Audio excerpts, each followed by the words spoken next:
വചനത്തിലേക്ക് നോക്കുന്നതിന് മുമ്പായിട്ട് യേശുവിനെ തന്നെ നോക്കി നമുക്ക് പ്രാർത്ഥിക്കാം. സ്നേഹം നിറഞ്ഞ പിതാവേ, യേശുവെ, അവിടുന്ന് ഞങ്ങളുടെ മതത്തിലേക്ക് എഴുന്നള്ളി വന്നിരിക്കുന്നവർക്ക് ഞങ്ങളെ സ്തുതിക്കുന്നു. അതെ കർത്താവേ, 2000 വർഷങ്ങൾക്ക് മുമ്പ് അങ്ങ് യേശുവിന്റെ കഴുതപ്പുറത്തെളിഞ്ഞ് എഴുന്നള്ളി വന്ന അതേ കർത്താവ് ഇന്ന് കർത്താവേ, ഇന്ന് കഴുതകളാകുന്ന ഞങ്ങളുടെ മേലെ കർത്താവേ, അവിടുത്തെ ആത്മാവിനെ ഞങ്ങളുടെ ഉള്ളിലേക്ക് അയച്ച് അവിടുന്ന് ഞങ്ങളിലെ കർത്താവേ ആരൂഢനായിട്ട് കർത്താവേ സഭയിലേക്ക് അവിടുന്ന് എഴുന്നേറ്റ് വന്നിരിക്കുന്നവർക്ക് സ്തുതിക്കുന്നു. ഞങ്ങളെ സ്തോത്രത്തോടെ, വലിയ ആഘോഷത്തോടെ, വലിയ വിജയാരവത്തോടെ കർത്താവ് ഞങ്ങളെ കേൾക്കട്ടെ. അവിടുന്ന് ഞങ്ങളോട് സംസാരിച്ചാട്ടെ. അവിടുന്ന് ദേവാലയത്തെ ശുദ്ധിയാക്കി കർത്താവ് യെരൂശലേമിലേക്ക് വന്ന് അവിടുന്ന് ദേവാലയത്തെ ശുദ്ധമാക്കിയതായിട്ട് ഞങ്ങൾ വായിക്കുന്നു. ഞങ്ങളുടെ കർത്താവെ, ഞങ്ങളുടെ ജീവിതമാകുന്ന ദേവാലയത്തെ, ഞങ്ങളുടെ വ്യക്തി ജീവിതത്തെ, കുടുംബജീവിതത്തെയും സഭയെയും കർത്താവെ അവിടുന്ന് ശുദ്ധമാക്കുമെന്ന് പ്രാർത്ഥിക്കുന്നു. നമുക്ക് വേണ്ടുന്ന വചനത്തെ അവിടുന്ന് തരണമെന്ന് പ്രാർത്ഥിക്കുന്നു. അവിടുന്ന് ഞങ്ങളോട് സംസാരിക്കണമേ.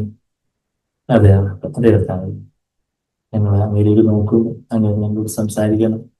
കൊടുത്തുകൊണ്ട് നാമത്തെ മുഖത്തപ്പെടുത്തിയായിട്ടില്ല യേശുവിന്റെ വിലയേറിയ മാതിരിയുള്ള നാമത്തിൽ തന്നെ ആമേൻ. ആമേൻ.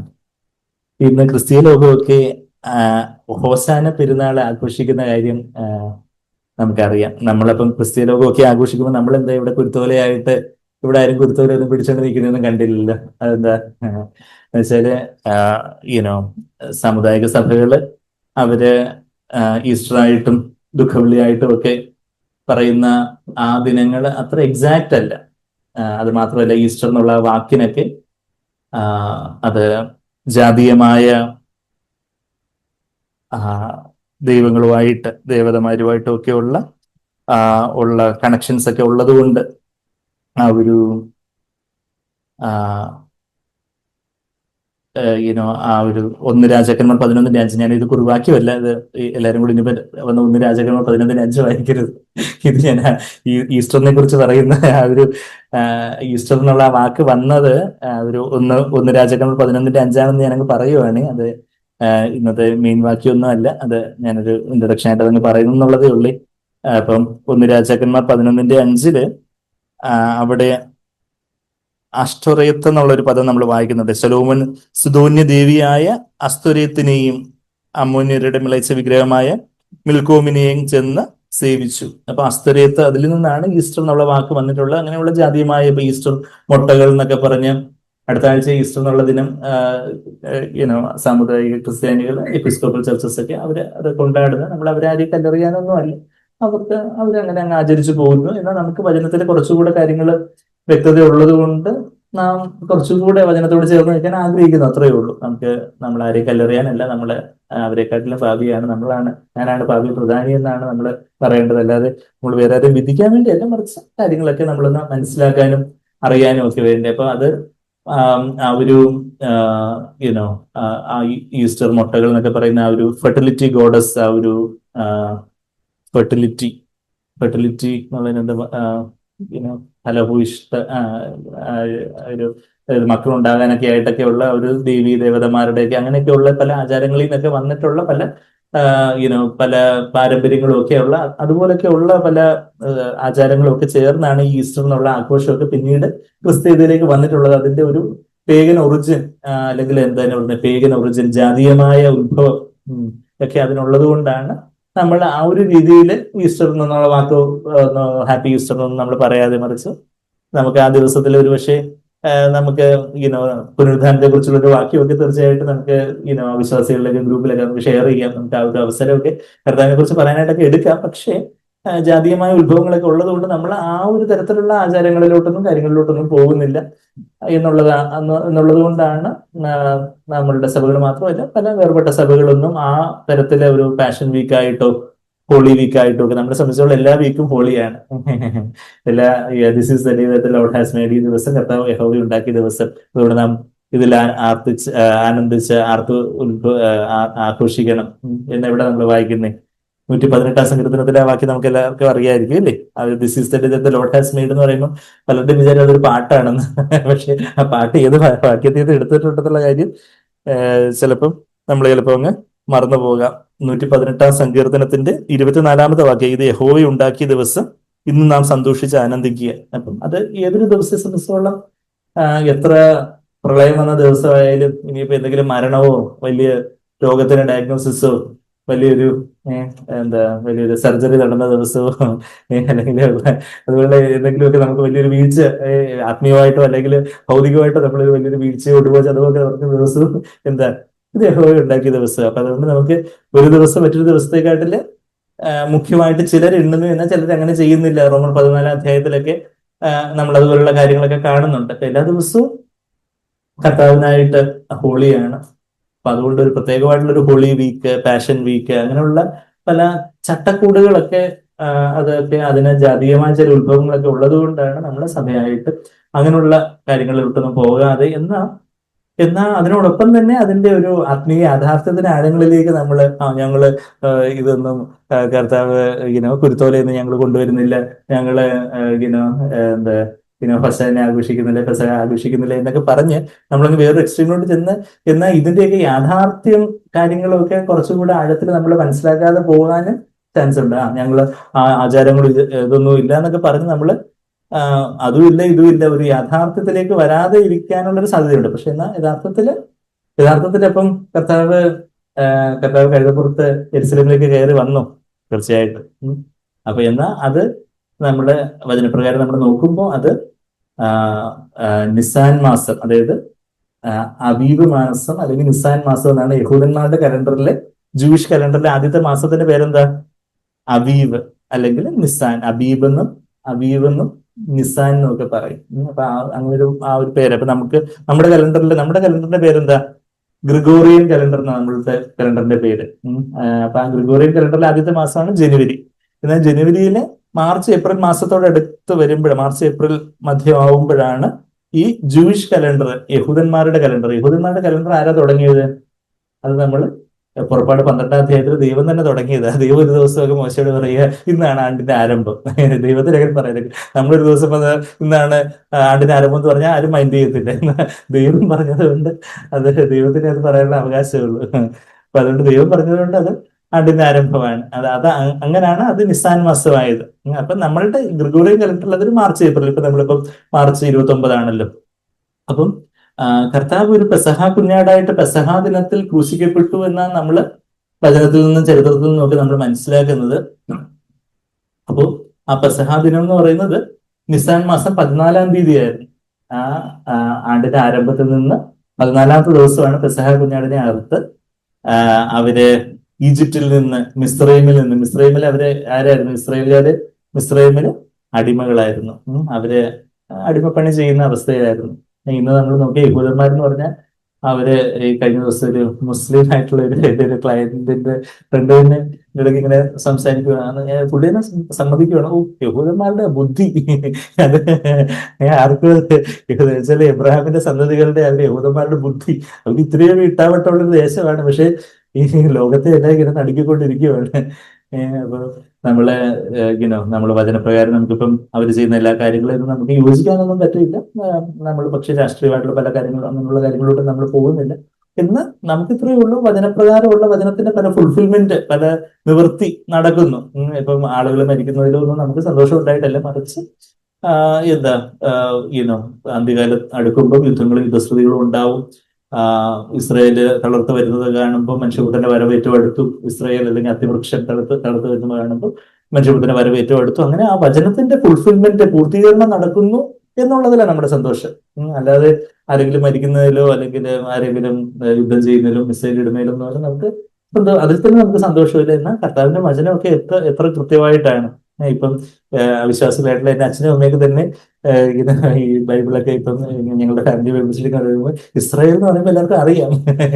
ഇപ്പൊ നമ്മള് എന്താ പറയുന്നത്, ചെക്കോസ്ലോവാക്യ എന്നൊക്കെ പറയുമ്പോൾ ചിലപ്പോൾ ആൾക്കാർക്ക് അങ്ങനെ ഒരു രാജ്യമുണ്ടോ അല്ലെങ്കിൽ വേറെ ഏതെങ്കിലും ഒക്കെ ചില രാജ്യങ്ങളുടെയൊക്കെ പേര് പറയുമ്പോൾ ചിലപ്പോൾ അങ്ങനെ ഒരു രാജ്യം ഉണ്ടോ എന്ന് ചിലപ്പോൾ സംശയം.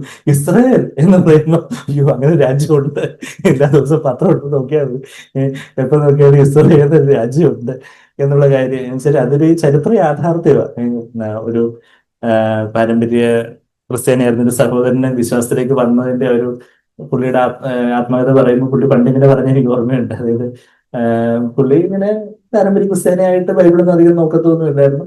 ആയിട്ട് പിന്നീട് അത് നോക്കുമ്പോൾ പത്രത്തിലൊക്കെ ഇസ്രായേലിനെ കുറിച്ച് വരുന്നു.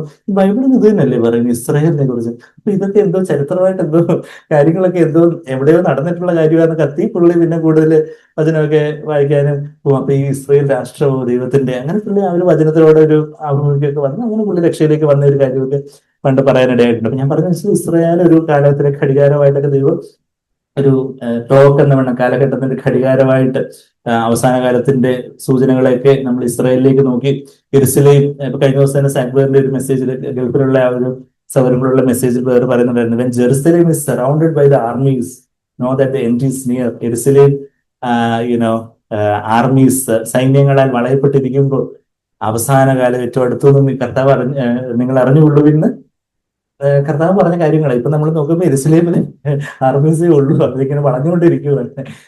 യെരുശലേം സൈന്യങ്ങളാൽ വളഞ്ഞുകൊണ്ടിരിക്കുകയാണ്. അപ്പം കാര്യങ്ങളൊക്കെ അങ്ങ് വളരെ പെട്ടെന്നാണ് കാര്യങ്ങളൊക്കെ പെട്ടെന്ന് പെട്ടെന്ന് പോകുന്നത്. നമ്മൾ വരികയും ഇനിയിപ്പോ നമുക്ക് അപ്പൂപ്പനായി അമ്മൂമ്മയെ കൊച്ചുമക്കളായി അവരുടെ പഠിത്തമായി ഇങ്ങനെ അങ്ങനെ തലമുറകളൊക്കെ നമ്മളിങ്ങനെ ഒത്തിരി കാര്യങ്ങളൊക്കെ ഉണ്ട്. ശരിയാ, നമ്മൾ കർത്താവിനെ ആശ്രയിച്ച് എല്ലാം പ്ലാൻ ചെയ്യും കരുതുകയൊക്കെ ചെയ്യുന്നത് നല്ലത് തന്നെ. നമുക്കറിയത്തില്ല ദൈവത്തിന്റെ സമയം എങ്കിലും കാര്യങ്ങളൊക്കെ പെട്ടെന്നങ്ങ് അടുത്തു. ഇപ്പം ഒരു കഴിഞ്ഞ ഒരു സഹോദരങ്ങളൊക്കെ എന്നെ മരിച്ച ഇവിടെ അടക്കണം എന്നൊക്കെ പറയുമ്പോൾ ഞാൻ തന്നെ അവര് സഹോദരങ്ങളോട് പറയുമായിരുന്നു, അപ്പൊ അതിന്റെ ആവശ്യം വരുന്നില്ല, കർത്താവിന് ഏറ്റവും അടുത്ത് കർത്താവിന് വന്ന തൊട്ടടുത്തു.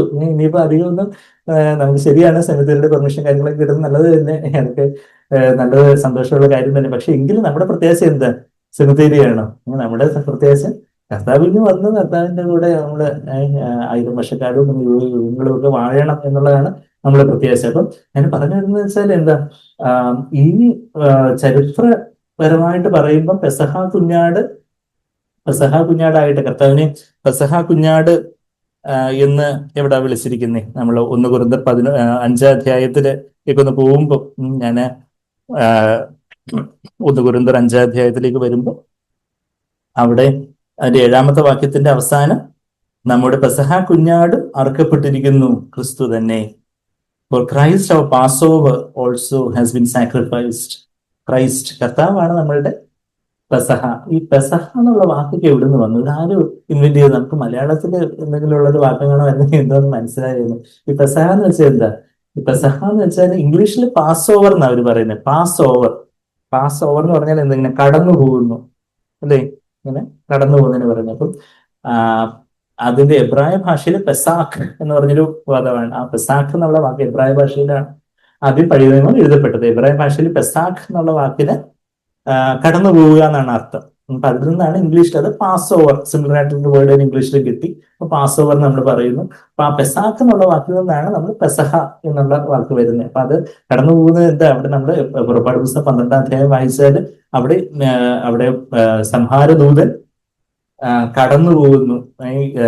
ഇസ്രായേൽ ഗൃഹങ്ങളിൽ അവർ കുഞ്ഞാടിന്റെ രക്തം കട്ടളപ്പടിമേലൊക്കെ അവർ പുരട്ടിയത് കൊണ്ട് സംഹാരദൂതൻ ബാക്കി മിസ്രൈമിനുള്ള കടിഞ്ഞൂൽ സന്തതികൾ എന്ന് പറഞ്ഞാൽ ആദ്യജാതരെ എന്ന് വെച്ചാൽ വീട്ടിലെ ആദ്യത്തെ ഏറ്റവും മൂത്ത ആൺസന്തതി എല്ലാം മരിച്ചു പോകുന്ന ഒരു അവസ്ഥ ഇസ്രയേലിൽ ഉണ്ടാവുന്ന ആ 10-ാമത്തെ ബാധ. എല്ലാവർക്കും സൺഡേ സ്കൂളിലെല്ലാം കേട്ടിട്ടും അല്ലെങ്കിൽ നിങ്ങൾക്ക് ആ കാര്യങ്ങൾ ചരിത്രങ്ങളെല്ലാം അറിയാമെന്ന് വിശ്വസിക്കുന്നു. ഞാൻ അതിലേക്കൊന്നും പോകുന്നില്ല, അല്ലെങ്കിൽ പുറപ്പാട് പുസ്തകം എടുത്തങ്ങ് വായിച്ചു നോക്കണം.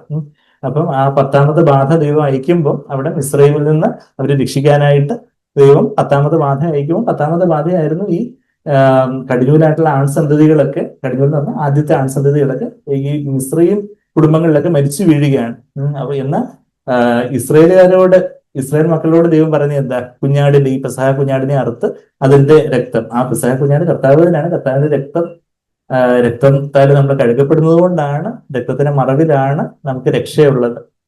അപ്പോ സംഹാരദൂതൻ ഈ ഇസ്രായേൽ ഗൃഹങ്ങളുടെ അടുത്തേക്ക് സംഹാരദൂതൻ വരുമ്പോൾ ഇസ്രായേൽ മക്കളുടെ ഗൃഹത്തില് എന്താ, ഞങ്ങൾ ഇസ്രായേൽ മക്കളാണെന്ന് അവിടെ എഴുതി വെച്ചിട്ടുണ്ടോ? ഇല്ല.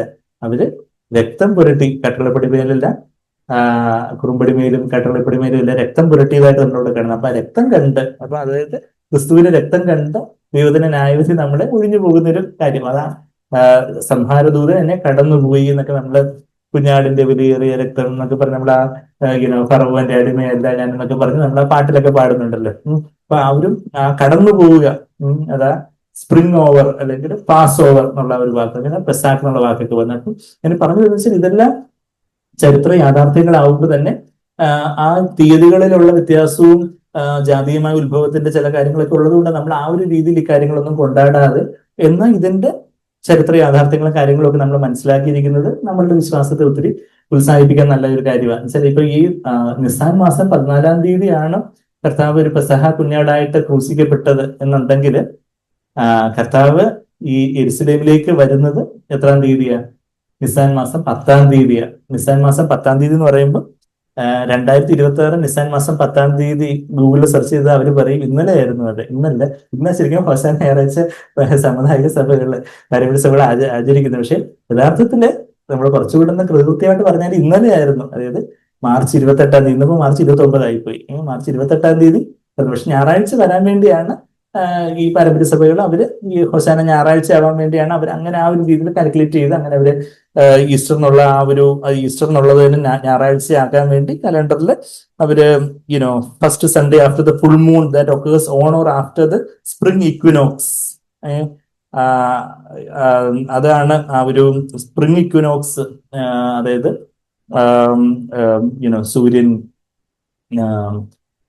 സൂര്യന്റെ ആ ഒരു ജിയോഗ്രഫിക്കൽ ആയിട്ടുള്ള ഒരു ഡേ ആണ് ഈ സ്പ്രിംഗ് ഇക്വിനോക്സ് എന്നൊക്കെ പറഞ്ഞ വസന്ത കാലമൊക്കെ വരുന്നതിന്റെ ഒരു ആരംഭം. അപ്പൊ ആ സ്പ്രിംഗ് ഇക്വിനോക്സ് എന്ന് പറയുന്ന ആ ഒരു ഇത് കഴിഞ്ഞിട്ട് വരുന്ന ആ ഫുൾ മൂൺ ഡേ ആണ്. ആ ഫസ്റ്റ് സൺഡേ ആണ് അവര് ഈ എന്താണ് പറയുന്നത് ഈസ്റ്റർ ആയിട്ട്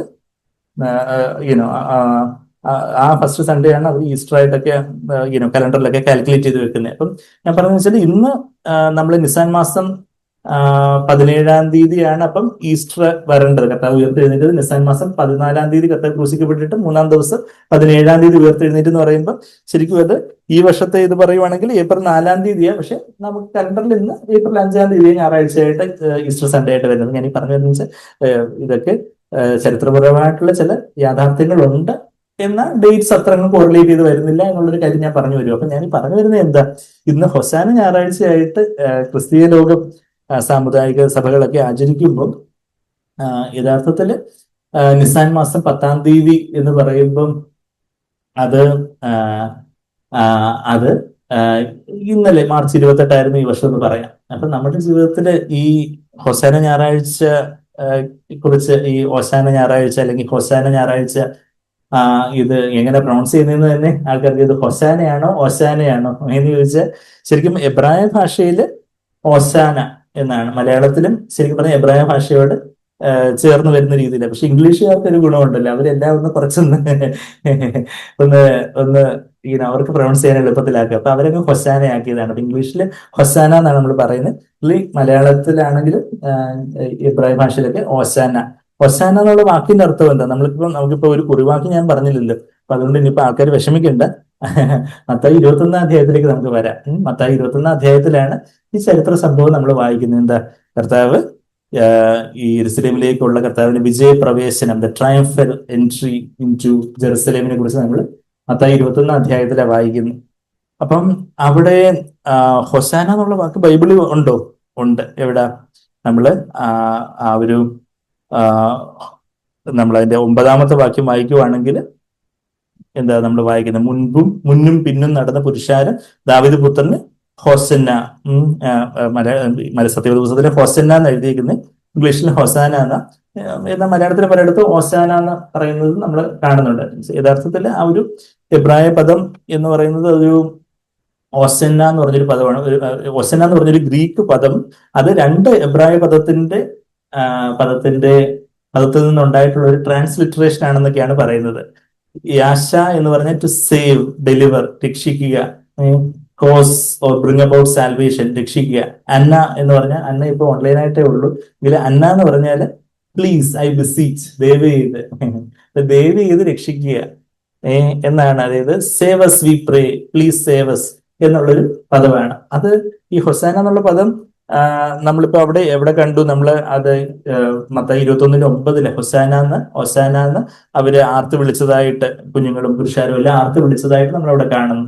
അത് യഥാർത്ഥത്തിൽ ഒസന്ന എന്നുള്ള ആ ഒരു എബ്രായ പദം എവിടെങ്കിലും വന്നിട്ടുണ്ടോ ബൈബിളില്? അത് നമ്മൾ 118-ാം സങ്കീർത്തനത്തിലേക്ക് പോവുകയാണെങ്കിൽ 118-ാം സങ്കീർത്തനത്തില് നമ്മളത് വായിക്കുന്നുണ്ട്. 118 സങ്കീർത്തനത്തിന്റെ 25 വാക്യത്തിലേക്ക് പോയി. 118 സങ്കീർത്തനത്തിന്റെ ഇതാണ് യഹോവ ഉണ്ടാക്കിയ ദിവസം എന്നൊക്കെ നമ്മളിപ്പം വായിച്ചതേ ഉള്ളൂ, 24 വാക്യം. 118 24 കഴിഞ്ഞിട്ട് 25 എന്താ നമ്മൾ വായിക്കുന്നേ? യഹോവേ ഞങ്ങളെ രക്ഷിക്കണമേ, യഹോവേ ഞങ്ങൾക്ക് ശുഭത നൽകണമേ, യഹോവേ ഞങ്ങളെ രക്ഷിക്കണമേ, do save we beseech you. ആ ഡു സേവ് വി ബിസീച്ച് എന്നുള്ളത് ഒസന്ന എന്നുള്ള എബ്രായ പദമാണ്. അതാ നമ്മൾ പറഞ്ഞു വരുന്നത്. അപ്പൊ നമ്മൾ തിരിച്ച് നമ്മള് കർത്താവിന്റെ ഇടയ്ക്കിലേക്ക് നമ്മളിപ്പോ ഇവരുടെ ഈ സൂപ്പർ ബുക്ക് ഒക്കെ ഉണ്ട്, നമ്മുടെ പിള്ളേരുടെ കാർട്ടൂൺ. സൂപ്പർ ബുക്കിലാണെങ്കിൽ എന്താ, അവര് പെട്ടെന്ന് ടൈമിൽ അങ്ങ് പുറകോട്ട് പോയിട്ട് ആദാമിനെ അവയൊക്കെ ദൈവം ഉണ്ടാക്കിയ സമയത്തേക്കൊക്കെ ഈ സൂപ്പർ ബുക്ക് കാർട്ടൂണിൽ അവരെ പോവും. അതിനകത്ത് ഒരു കൊച്ചും ഒരു ആൺകൊച്ചും പെൺകൊച്ചും കൂടെ എന്താ ഈ പെട്ടെന്ന് ഏതും തോട്ടത്തിലേക്ക് പോകുന്നു, പിന്നെ കുറച്ച് ദാവീദും ഗോലിയാത്തും തമ്മിലുള്ള യുദ്ധമൊക്കെ കാണുന്നു. അവര് ഇങ്ങനെ ടൈമില് പുറമോട്ട് സഞ്ചരിക്കുന്ന രീതിയിൽ കാർട്ടൂണിൽ ഇമാജിനേഷൻ. അപ്പൊ എന്ന് പറഞ്ഞതുപോലെ നമുക്കിപ്പോ എന്ത് ചെയ്യാം, പെട്ടെന്ന് എങ്ങോട്ട് പോകണം? 2000 വർഷങ്ങൾക്ക് മുമ്പ് എരുസലേമിലേക്ക് ഒന്ന് പോവാം. വരുന്നോ? എല്ലാവരും ഇപ്പൊ എരുസലേമിലേക്ക് പോയാൽ എല്ലാവർക്കും പേടി, മിസൈൽ എപ്പോഴാണ് വീഴുന്നത്.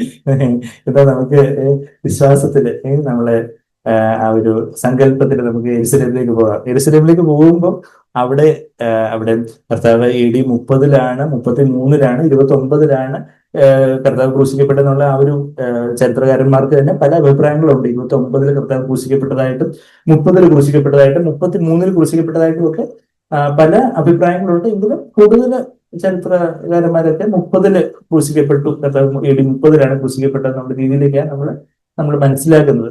അപ്പൊ അത് ഡേറ്റും ഇയറും ഒക്കെ ചരിത്രമായതുകൊണ്ടും അന്ന് ഇന്നത്തെ കാലം പോലെയുള്ള ഇന്റർനെറ്റ് യുഗമൊന്നും അല്ലാത്തത് കൊണ്ടൊക്കെ എക്സാക്ട് ഇയർ നമുക്ക് ചെറിയ ചിലപ്പോ അങ്ങോട്ടും ഇങ്ങോട്ടൊക്കെ വ്യത്യാസങ്ങളൊക്കെ വന്നുകൂടുന്നില്ല. ഇനിയിപ്പോ കർത്താവ് വരുമ്പോൾ നിങ്ങൾ കർത്താവിനോട് ഏത് വർഷമാണെന്നൊക്കെ ചോദിച്ചു കഴിഞ്ഞിട്ട് എന്നെ ക്രൂശിക്കാൻ വരുന്നത്, ബ്രദർ അന്ന് പറഞ്ഞല്ലോ AD 30-ലാണ്, കർത്താവിനോട് ചോദിച്ചാൽ കർത്താവ് 33-എന്നാണ് പറയുന്നതെന്ന് പറയുന്നത്.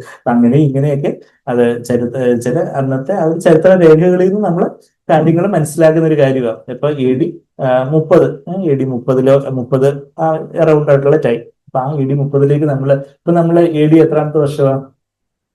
2026. നമ്മളിപ്പം 2026 എന്ന് പറയുമ്പോൾ AD എന്ന് പറഞ്ഞാൽ എന്തുവാ? അന്നാ ഡോമിനി എന്ന് പറഞ്ഞാൽ എന്താ? ഇയർ ഓഫ് ദ ലോർഡ്, കർത്താവിന്റെ വർഷം. അപ്പൊ ഈ കർത്താവിന്റെ വർഷം എന്ന് പറയുന്നത് ഇപ്പം ക്രിസ്ത്യാനികളല്ലാത്തവർക്കൊക്കെ ഭയങ്കര ബുദ്ധിമുട്ട്. അപ്പൊ അവരെന്ത് ചെയ്തു?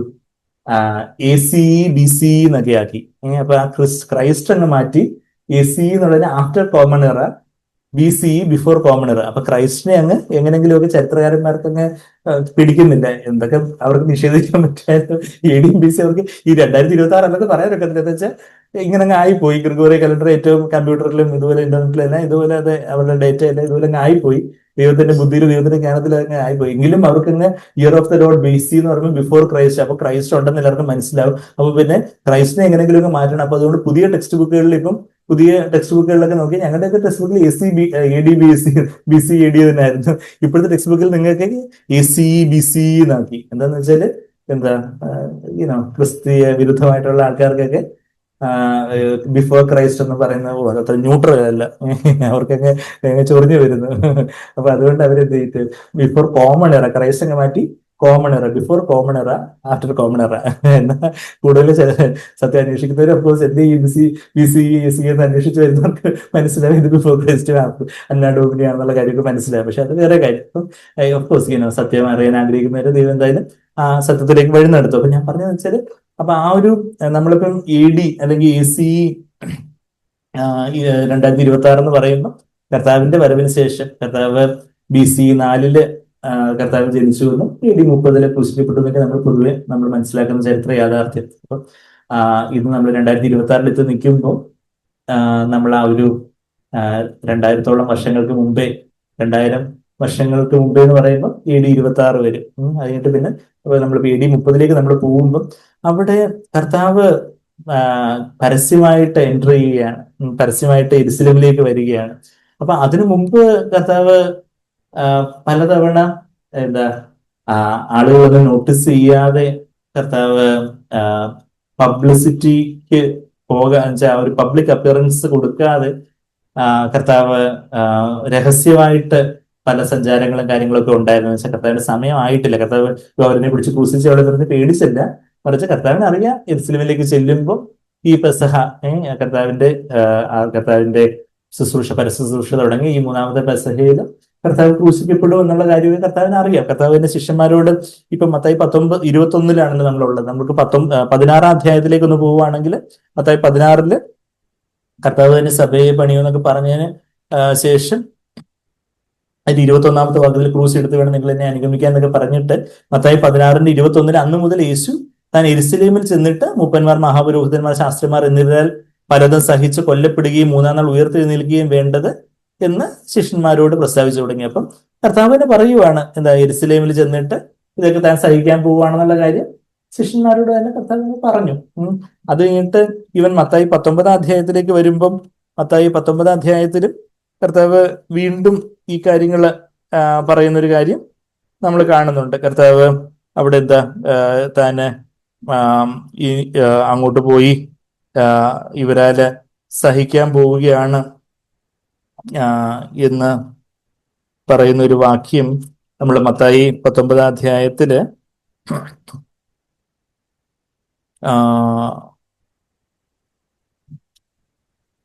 19 അധ്യായത്തിൽ നിന്നായിരുന്നു എന്റെ അല്ല 19 20 സോറി 20:18-19 മത്തായി 20 അധ്യായത്തിന് 18-19 വാക്യങ്ങളിൽ നാം യെരുശലേമിലേക്ക് പോകുന്നുവല്ലോ. കർത്താവിന്റെ ആ ശുശ്രൂഷ അവസാനം കർത്താവ് യെരുശലേമിലേക്ക്, കർത്താവ് എവിടെ ജനിച്ചേ? കർത്താവ് ബെത്ലഹേമിൽ ജനിച്ചു. എവിടെ വളർന്നേ? നസ്രയത്തിൽ വളർന്നു. ബെത്ലഹേം ഒക്കെ അങ്ങ് എന്താ സദേൺ ഇസ്രയേൽ, തെക്കേ ഇസ്രയേല്. ഗലീലയിലുള്ള നസ്രത്ത് ഒക്കെ വടക്കേ ഇസ്രയേൽ. വടക്ക് തെക്കെന്ന് പറഞ്ഞാൽ നമുക്ക് മനസ്സിലാവും. കേരളത്തിന്റെ ഭൂപടം അല്ലെങ്കിൽ ഇന്ത്യയുടെ ഭൂപടം നോക്കുമ്പോൾ വടക്ക് മേലെ തെക്ക് താഴെ. നമ്മളൊക്കെ കേരളം തെക്കുള്ള കേരളം, തെക്കൻ കേരളം, വടക്കൻ കേരളം എന്നൊക്കെ നമ്മൾ പറയത്തില്ലേ. അപ്പം കർത്താവ് ആ ഗലീലയിൽ നിന്ന് യെരുശലേം സദേൺ ഇസ്രയേലില്ല, തെക്കേ ഉള്ള ഇസ്രയേലില്ല. അപ്പം ഗലീലയിൽ നിന്ന് കർത്താവ് ഗലീലയില് ചുറ്റിത്തിരിഞ്ഞ കർത്താവിന്റെ പല ശുശ്രൂഷയൊക്കെ നടന്നു. എന്നാൽ കർത്താവ് ഈ പെസഹയോടനുബന്ധിച്ചൊക്കെ ആദ്യത്തെ പെസഹയിലും ആദ്യത്തെ പെസഹയില് യെരുശലേം ദേവാലയം വന്ന് ശുദ്ധമാക്കുന്ന കാര്യവും, രണ്ടാമത്തെ പെസഹ അടുത്ത സമയത്ത് കർത്താവ് 5 അപ്പം കൊണ്ട് 1000 പേരെ പോഷിപ്പിക്കുന്ന കാര്യമൊക്കെ നമ്മൾ യോഹന്നാൻ 6-ാം അധ്യായത്തില് രണ്ടാമത്തെ പെസഹ അന്ന് പെസഹ അടുത്തിരുന്ന കാര്യമൊക്കെ, ആ പെസഹ അപ്പമായിട്ടുള്ള കർത്താവ് തന്നെ ഞാനാണ് ജീവന്റെ അപ്പം എന്നും പറഞ്ഞുകൊണ്ട് കൊടുക്കുന്ന കാര്യമൊക്കെ നമ്മളവിടെ യോഹന്നാൻ 6-ാം അധ്യായത്തിലെ രണ്ടാമത്തെ പെസഹയെ കുറിച്ച് വായിക്കുന്നുണ്ട്. മൂന്നാമത്തെ പെസഹ 3.5 വർഷമായിരുന്നല്ലോ കർത്താവിന്റെ പരസ്യ ശുശ്രൂഷ. അപ്പം മൂന്നാമത്തെ പെസഹയിലാണ് കർത്താവ് പെസഹ കുഞ്ഞാടായിട്ട് യാഗമാകാനായിട്ട് യെരുശലേമിലേക്ക് വരുന്നത്. അപ്പൊ കർത്താവ് എന്താ ഇവിടെ പറയുന്നത്? നമ്മുടെ കറന്റ് ലൊക്കേഷൻ എവിടെ എത്തി? മത്തായി 20 അതിന്റെ 18 വാക്യം. നാം യെരുശലേമിലേക്ക് പോകുന്നതിലും അവിടെ മനുഷ്യപുത്രൻ മഹാപുരോഹിതന്മാർക്കും ശാസ്ത്രിമാർക്കും ഏൽപ്പിക്കപ്പെടും. അവർ അവന് മരണശിക്ഷ കൽപ്പിച്ച് പരിഹസിക്കുവാനും തല്ലുവാനും ക്രൂശിക്കുവാനും അവനെ ജാതികൾക്ക് ഏൽപ്പിക്കും. എന്നാൽ 3-ാം നാൾ അവന് ഉയർത്തെഴുന്നേൽക്കും. ഇതൊക്കെ കർത്താവ് നേരത്തെ തന്നെ ശിഷ്യന്മാരോട് പറഞ്ഞതാ. എന്നാ കുറച്ച് അപ്പൊ എന്തായാലും ക്രൂശിക്കപ്പെടാൻ പോവുകയാണല്ലോ, അതുകൊണ്ട് അങ്ങ് നെഞ്ചും വിരിച്ച് ചെല്ലാന്ന് പറഞ്ഞ് കർത്താവ് അങ്ങ് ചെന്നില്ല. മറിച്ച് കർത്താവിന് അറിയാം താൻ യാഗമാകേണ്ട ഒരു പെസഹ ദിനം ഉണ്ട്. അപ്പൊ അതുവരെ കർത്താവ് അതിനു മുമ്പേ ഇവർക്കൊക്കെ പിടികൊടുത്താൽ ഇവര് പിടിച്ച് ക്രൂശിച്ച് കളയും. അതുകൊണ്ട് എന്നാൽ തിരുവചനമൊക്കെ നിവൃത്തിയാകണം. പിതാവിന്റെ നാഴിക വരുന്നതിനനുസരിച്ച് വേണം കർത്താവിന്റെ ടൈം ലൈൻ. നമ്മളാണെങ്കിൽ ഒരു കാര്യം ചെയ്യാൻ പറഞ്ഞാൽ എപ്പം ചെയ്തു എന്ന് ചോദിച്ചാൽ മതി. എപ്പോ എങ്ങനെ ചെയ്യണമെന്ന് കർത്താവ് ഇപ്പൊ നമ്മൾക്ക് ഒരു കാര്യം ചെയ്യണം, നമ്മൾ ചെയ്യാൻ പറഞ്ഞാൽ കർത്താവ് പറഞ്ഞ സമയമായോ എന്നൊന്നും നോക്കണ്ട, കർത്താവ് പറഞ്ഞ് ചെയ്യണം. അപ്പൊ അതുകൊണ്ട് അങ്ങ് ചെയ്ത് കളയുക എന്ന കാര്യമൊക്കെ നേരത്തെ തീർത്ത് കളഞ്ഞാൽ പിന്നെ ഇങ്ങനെ ഫ്രീ ആയല്ലോ എന്ന് വിചാരിച്ച് എന്തായാലും എല്ലാവരോടും യെരുശലേം ചെന്ന് ക്രൂശിക്കപ്പെടണം. അപ്പൊ അതുകൊണ്ട് എത്രയും പെട്ടെന്ന് യെരുശലേമിലേക്ക് പോകാന്ന് വിചാരിച്ചില്ല. എന്നാൽ അതിന്റെ ഒരു സമയമുണ്ട്. അപ്പൊ ആ സമയം അവതരണം പിന്നെ കർത്താവ് എന്ത് ചെയ്തു? നമ്മൾ യോഹന്നാൻ 11-ാം അധ്യായത്തിലേക്ക് ഒന്ന് പോവുകയാണെങ്കിൽ നമ്മൾ കർത്താവ് ഇപ്പം പരസ്യമായിട്ട് യെരുശലേമിലേക്ക് വരുന്ന ഒരു രംഗം നമ്മളിപ്പോൾ മത്തായി 21 കാണാൻ തുടങ്ങിയത്. എന്നാൽ യോഹന്നാൻ 11-ാം അധ്യായത്തിലൊക്കെ കർത്താവ് കുറച്ചു നാള് ഒളിച്ചും പാത്തും ഒക്കെ നടന്ന കാര്യം നമ്മൾ വായിക്കുമ്പോൾ നമുക്ക് ചിലപ്പോൾ കർത്താവ് ഇത്രയും ധീരനായിട്ട് കർത്താവ് ഒളിച്ചും പാത്തും നടന്നു. പക്ഷെ എന്തുകൊണ്ട്? കർത്താവ് ആരെയും പേടിയായിട്ടല്ല, പിതാവിന്റെ സമയമായിട്ടില്ല. പിതാവിന്റെ സമയത്ത് മാത്രമേ ആ പെസഹയില് യെരുശലേമിലേക്ക് ചെല്ലേണ്ടതായിട്ടുള്ളൂ. അതുകൊണ്ട് എന്ത് ചെയ്തു? ലാസറസിനെയൊക്കെ യോഹന്നാൻ 11-ാം അധ്യായം എന്ന് പറയുമ്പോൾ തന്നെ എന്താ അവിടെ കാണുന്നത്? ലാസറസിനെ കർത്താവ് ഉയർപ്പിക്കുന്നു. അപ്പൊ ലാസറസിനെ ഉയർപ്പിക്കുമ്പോൾ എന്താ, മരിച്ച് നാറ്റം വെച്ച് 4-ാം നാളായ ഒരാളെ ജീവനോട് എഴുന്നേൽപ്പിച്ചു എന്ന് പറയുമ്പോൾ അത് ആർക്കെങ്കിലും തർക്കിക്കാൻ പറ്റൂ? മറ്റേതാണെങ്കിൽ കണ്ണുപൊട്ടനെ കണ്ണ് കാണാത്ത ഒരാളിനെ കർത്താവ് സൗഖ്യം കൊടുത്തു, ചെവിയൊക്കെ പറ്റാതെ ഇതൊക്കെ കൊടുത്തൊക്കെ ആൾക്കാർ എങ്ങനെങ്കിലുമൊക്കെ മാനിപ്പുലേറ്റ് ചെയ്ത് എന്തെങ്കിലുമൊക്കെ അത്ഭുതങ്ങളൊക്കെ കർത്താവ് ചെയ്ത അത്ഭുതങ്ങളൊന്നും അത്ഭുതങ്ങളല്ല എന്ന് പറയാൻ വേണ്ടി ആൾക്കാർ പല പഠിച്ചു പണി 18 നോക്കുന്നു. യോഹന 9-ാം അധ്യായത്തിൽ പിറവി കുരുടനെ സൗഖ്യമാക്കി, എങ്കിലും അവിടെ അവനെ പുറത്താക്കുന്ന രംഗമൊക്കെ, എത്രയും വലിയ അത്ഭുതം നടന്നിട്ട് പോലും അവനെ പുറത്താക്കുന്ന രംഗമൊക്കെ നമ്മൾ അവിടെ കാണുന്നുണ്ട്. അപ്പൊ അങ്ങനെയൊക്കെയുള്ള പല കാര്യങ്ങളൊക്കെ നമ്മൾ അങ്ങനെ അത്ഭുതങ്ങളൊക്കെ നടക്കും. പക്ഷെ ഇത് ഇവിടെ 4-ാം നാള് ലാസറസിനെ ഉയർത്തെഴുന്നേൽപ്പിക്കുന്ന ഒരു കാര്യം, 4-ാം നാള് ലാസറസിനെ ഉയർത്തെഴുന്നേൽപ്പിക്കുന്ന ഒരു കാര്യം നടക്കുമ്പോൾ അത് അവിടെയുള്ള യഹൂദന്മാർക്കെല്ലാം അറിയാം, മരിച്ച് 4-ാം നാളായി. അത് കഴിഞ്ഞിട്ട് വന്നത് ഈ കല്ലറയിൽ നിന്ന് ഉയർത്തെഴുന്നേൽപ്പിച്ചു. ഇപ്പൊ ഇതിലും വലിയൊരു അത്ഭുതം ഇനി ഇങ്ങനെ വിട്ടാൽ ഇതിലും വലിയ അത്ഭുതമൊക്കെ ചെയ്ത് ഇവനങ്ങ് കാര്യങ്ങളൊക്കെ പ്രശ്നം ഉണ്ടാക്കും. അപ്പൊ അതുകൊണ്ട് എങ്ങനെയെങ്കിലും ഈ 11-ാം അധ്യായത്തിൽ യോഹന്നാൻ 11-ാം അധ്യായം ആയപ്പോഴത്തേക്കും ഫ്രം ദാറ്റ് ഡേ, അപ്പൊ അവര് 46-ാമത്തെ വാക്യത്തിലൊക്കെ വരെയും നമ്മൾ അവിടെ ആ ലാസറസിന്റെ ഉയർത്തെഴുന്നേൽപ്പ് വായിക്കുന്നു. പിന്നെ ഇവരെ കൗൺസിൽ യോഗം കൂടുകയാണ്. നമ്മൾ വിചാരിക്കുമ്പോൾ ഭക്തരായിട്ടുള്ള ആൾക്കാരെല്ലാം കൗൺസിൽ യോഗം കൂടുമ്പോൾ എന്തോ ദൈവികമായ പദ്ധതി, ഒരാളെ കൊല്ലുന്ന കാര്യമാണ് അവർ പദ്ധതി ഇടുന്നത്. അതാ കൗൺസിൽ യോഗം കൂടുന്നതൊക്കെ നമ്മൾ അവിടെ അതിന്റെ 47-ാമത്തെ വാക്യത്തിലൊക്കെ വായിച്ചിട്ട് അവർ സംഘം കൂടി, പരീക്ഷന്മാരൊക്കെ സംഘം കൂടി, കൺവീൻഡ് കൗൺസിൽ യോഗമൊക്കെ കൂടി തീരുമാനിച്ചു എങ്ങനെങ്കിലുമൊക്കെ ഇവനെ വകവരുത്തണം എന്നൊക്കെ പറഞ്ഞു കഴിഞ്ഞിട്ട് 53-ാമത്തെ വാക്യത്തിൽ എന്താ നമ്മൾ വായിക്കുന്നത്? അന്നു മുതൽ അവർ അവനെ കൊല്ലുവാൻ ആലോചിച്ചു. അതുകൊണ്ട് യേശു എന്ത് ചെയ്തു? എന്തായാലും നിങ്ങൾ കൊല്ലാൻ പോവാണല്ലോ, പിതാവിന്റെ ഇഷ്ടവും ഞാൻ മരിക്കുന്നേ, അപ്പൊ അതുകൊണ്ട് ഞാനങ്ങ് പോയി മരിച്ചേക്കാന്ന് കർത്താവ് വിചാരിച്ചോ? ഇല്ല, പിതാവിന്റെ ഒരു സമയമുണ്ട്. താന് നമ്മളുടെ ജീവിതത്തിൽ ദൈവം ചില കാര്യങ്ങളൊക്കെ നമുക്ക് ചില കാര്യങ്ങൾ ചെയ്യാനോ ചില കാര്യങ്ങൾ നിവർത്തിക്കാനോ ഒക്കെ ചില ഭാരങ്ങൾ തരുന്നു. പക്ഷെ അത് കർത്താവെ അവിടുത്തെ സമയത്ത് അവിടുന്ന് ആഗ്രഹിക്കുന്ന രീതിയിൽ വേണം അത് ചെയ്യാൻ. അപ്പൊ എന്താ കർത്താവ് അന്നു മുതൽ എന്ത് ചെയ്തു? അതുകൊണ്ട് 54-ാമത്തെ വാക്യം എവിടെ നമ്മളുള്ള യോഹന്നാൻ 11-ന്റെ 54 എന്താ നമ്മൾ വായിക്കുന്നത്? അതുകൊണ്ട് യേശു യഹൂദന്മാരുടെ ഇടയിൽ പിന്നെ പരസ്യമായി നടക്കാതെ അവിടെ വിട്ട് മരുഭൂമിക്കരികെ എഫ്രൈം എന്ന പട്ടണത്തിലേക്ക് വാങ്ങി ശിഷ്യന്മാരുമായി അവിടെ പാർത്തു. യഹൂദന്മാരുടെ പെസഹ അടുത്തിരിക്കുകയാൽ പലരും തങ്ങൾക്ക് ശുദ്ധി വരുത്തുവാൻ പെസഹയ്ക്ക് മുമ്പേ നാട്ടിൽ നിന്ന് യെരുശലേമിലേക്ക് പോയി. അവർ യേശുവിനെ അന്വേഷിച്ച് ദേവാലയത്തിൽ നിന്നുകൊണ്ട് എന്തു തോന്നുന്നു, അവൻ പെരുന്നാൾക്ക് വരികയില്ലയോ എന്ന് തമ്മിൽ പറഞ്ഞു. അപ്പൊ പെരുന്നാളായി. അപ്പൊ ഈ പെരുന്നാളാകുമ്പോഴത്തേക്കും കർത്താവ് യെരുശലേമിലേക്ക് വരത്തില്ലേ? അപ്പൊ ആ സമയത്ത് നമുക്ക് തക്കം നോക്കി പിടിക്കാം. അപ്പൊ അതുവരെ കർത്താവ് എന്താ ചെയ്തേ? കർത്താവ് രഹസ്യമായിട്ട് പബ്ലിക്കായിട്ട് നടക്കാതിരുന്നു.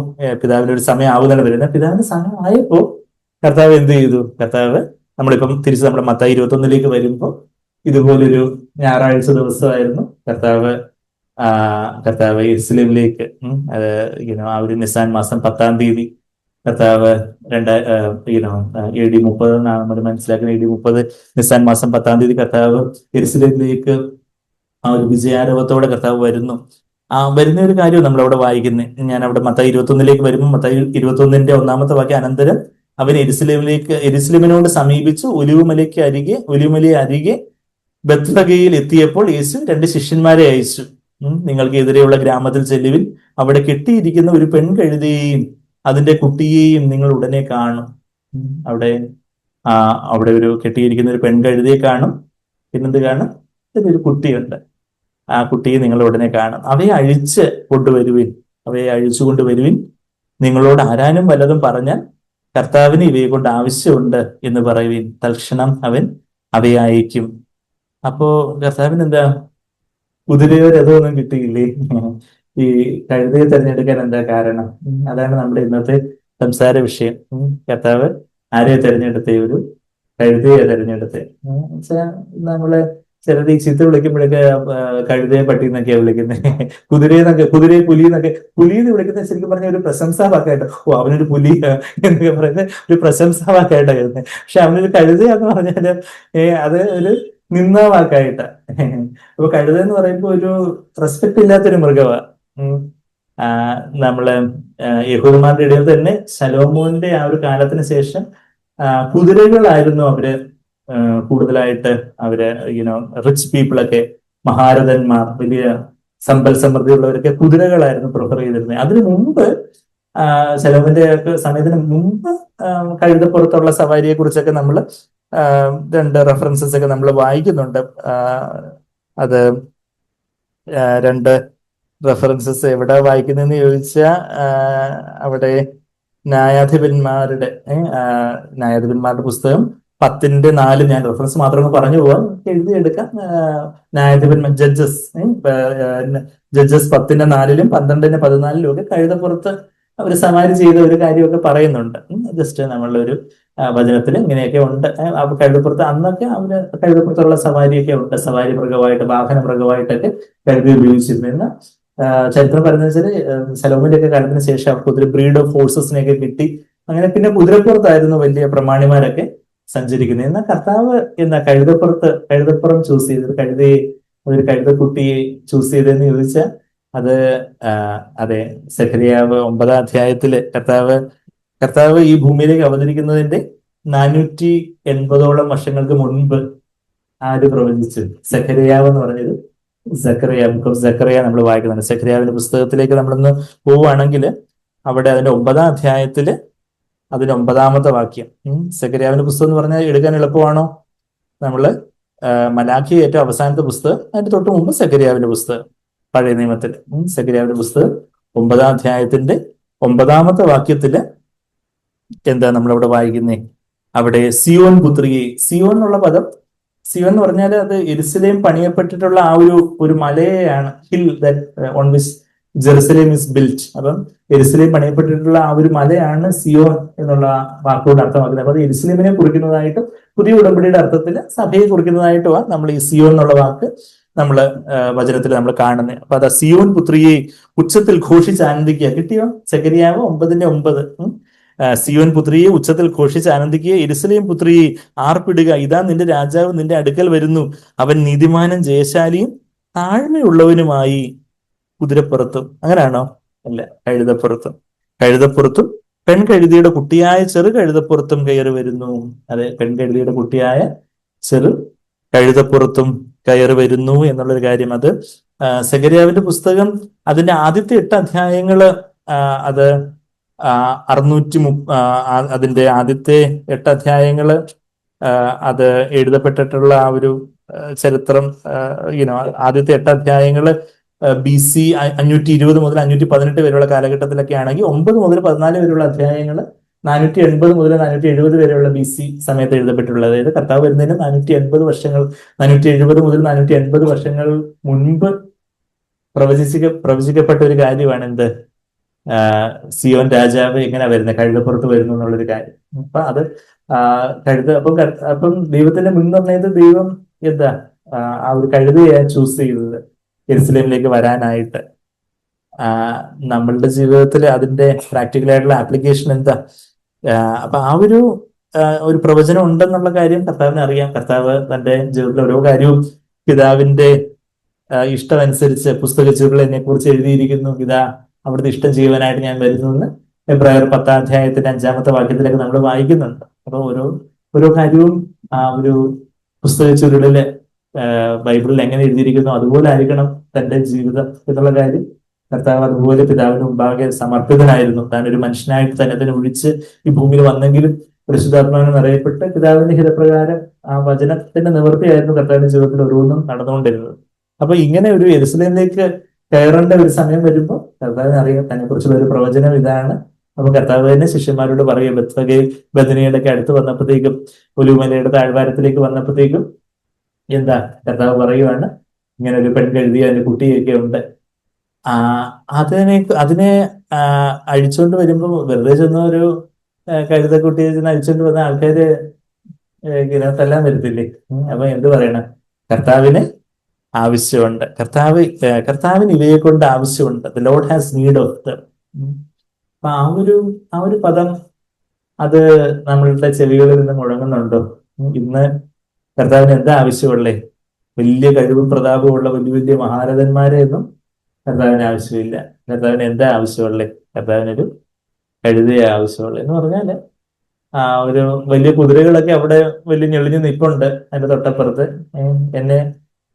ഞങ്ങളെ ഒന്ന് ചൂസ് ചെയ്താട്ടെ എന്ന് പറഞ്ഞു. പക്ഷെ കർത്താവ് എപ്പോഴും ആ ഒരു താഴ്മയോടെ, നമ്മുടെ മത്തായി 21 വരുമ്പോഴും ഇതേ വാക്യം തന്നെ അവിടെ അതിന്റെ 21:5 സെഖരിയാവിന്റെ പുസ്തകം 9:9 കോട്ട് ചെയ്തത് നമ്മൾ വായിക്കുന്നു. സിയോൻ പുത്രിയോട് ഇതാ നിന്റെ രാജാവ് സൗമ്യനായി, താഴ്മയോടെ, സൗമ്യനായി, സൗമ്യനായി കഴുതപ്പുറത്തും വാഹന മൃഗത്തിന്റെ കുട്ടിയുടെ പുറത്തും കയറി എന്റെ അടുക്കൽ വരുന്നു എന്ന് പറയുവിൻ. വാഹന മൃഗം എന്നുള്ളത് ഇംഗ്ലീഷിൽ ബീസ്റ്റ് ഓഫ് ബേർഡൻ, ഒരു ഭാരം ചുമക്കുന്ന മൃഗം. അപ്പൊ ആ ഒരു ദൈവത്തിന്റെ ഭാരം ചുമക്കാനായിട്ട് ദൈവത്തിന് എന്താ ആവശ്യമുള്ളേ?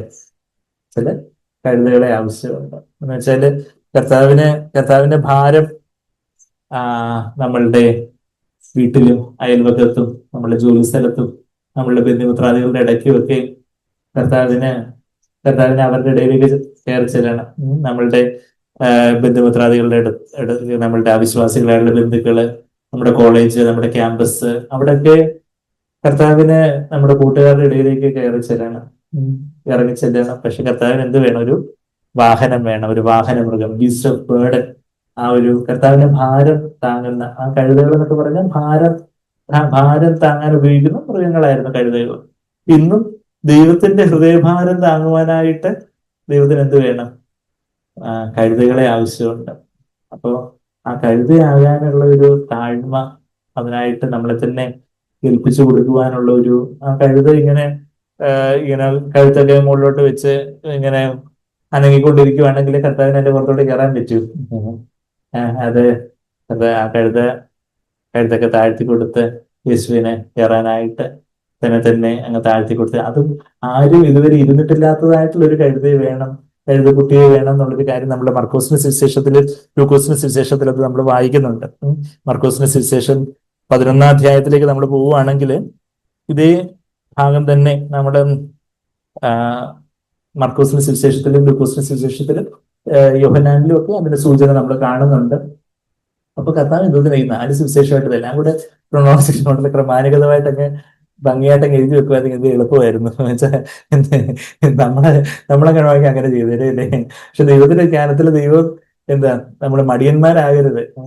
ഓരോന്നൊക്കെ എടുത്ത് നോക്കി അതുമായിട്ട് ഇതുമായിട്ടൊക്കെ കമ്പയർ ചെയ്ത് മടിയന്മാരാകാതിരിക്കാൻ വേണ്ടിയാണ് പല കാര്യങ്ങളും. ഇപ്പം കഴിഞ്ഞ ദിവസം പ്രയറിനെ കുറിച്ചുള്ള ഒരു സാഗ്ബേറിന്റെ ഒരു മെസ്സേജ്, 1 മണിക്കൂർ മെസ്സേജ് ഉണ്ടായിരുന്നു. നിങ്ങളൊക്കെ കേട്ടോന്ന് അറിയത്തില്ല. അപ്പൊ അതിനകത്ത് വേറെ ഏലിയാവിന്റെ പ്രാർത്ഥനയെ കുറിച്ച് പറയുമ്പോൾ അവിടെ 1 രാജാക്കന്മാരിൽ പറയാത്ത ചില കാര്യങ്ങൾ യാക്കോബിൽ പറഞ്ഞിട്ടുണ്ട്, യാക്കോബിൽ പറയാത്ത ചില കാര്യങ്ങൾ 1 രാജാക്കന്മാരിൽ പറഞ്ഞിട്ടുണ്ട്. അപ്പൊ അത് രണ്ടും കൂടെ നമ്മൾ ചേർത്ത് വായിക്കുമ്പോൾ ഏലിയാവിന്റെ ആ ഒരു പ്രാർത്ഥനയുടെ ആ ഒരു വീര്യപ്രവൃത്തിയൊക്കെ നമ്മൾ മനസ്സിലാവുന്നത്. അപ്പൊ ദൈവം എന്തിനാ അത് ചെയ്യുന്നതെന്ന് വെച്ചാൽ നമ്മള് അലസരായിട്ട് മടിയന്മാരായിട്ട് നമ്മള് വചനം അതുപോലെ നമ്മള് എടുക്കുന്നുണ്ടെങ്കിൽ നമുക്ക് അത്രയും അതിൽ നിന്ന് വചനത്തിൽ നിന്ന് ഒരു ബെനിഫിറ്റ് കിട്ടത്തുള്ളൂ. പക്ഷെ നമ്മള് ആ വചനത്തെ ഈണവാക്യങ്ങൾക്കായിട്ട് ആരായും എന്നൊക്കെ നമ്മൾ യേശയ്യാവിന്റെ പുസ്തകത്തിൽ നമ്മൾ വായിക്കുന്നത് പോലെ നമുക്ക് ദിവസം അയച്ച് ഇന്നത്തെ കാലഘട്ടത്തിൽ ഇതിന്റെയൊക്കെ റെഫറൻസസും കാര്യങ്ങളും എല്ലാം, ക്രോസ് റെഫറൻസസും കാര്യങ്ങളും എല്ലാം അതിന്റെ പുസ്തകങ്ങളും കാര്യങ്ങളും ഒക്കെ നമുക്ക് അവൈലബിൾ ആണ്. അപ്പം അതൊക്കെ നമ്മൾ യൂട്ടിലൈസ് ചെയ്ത്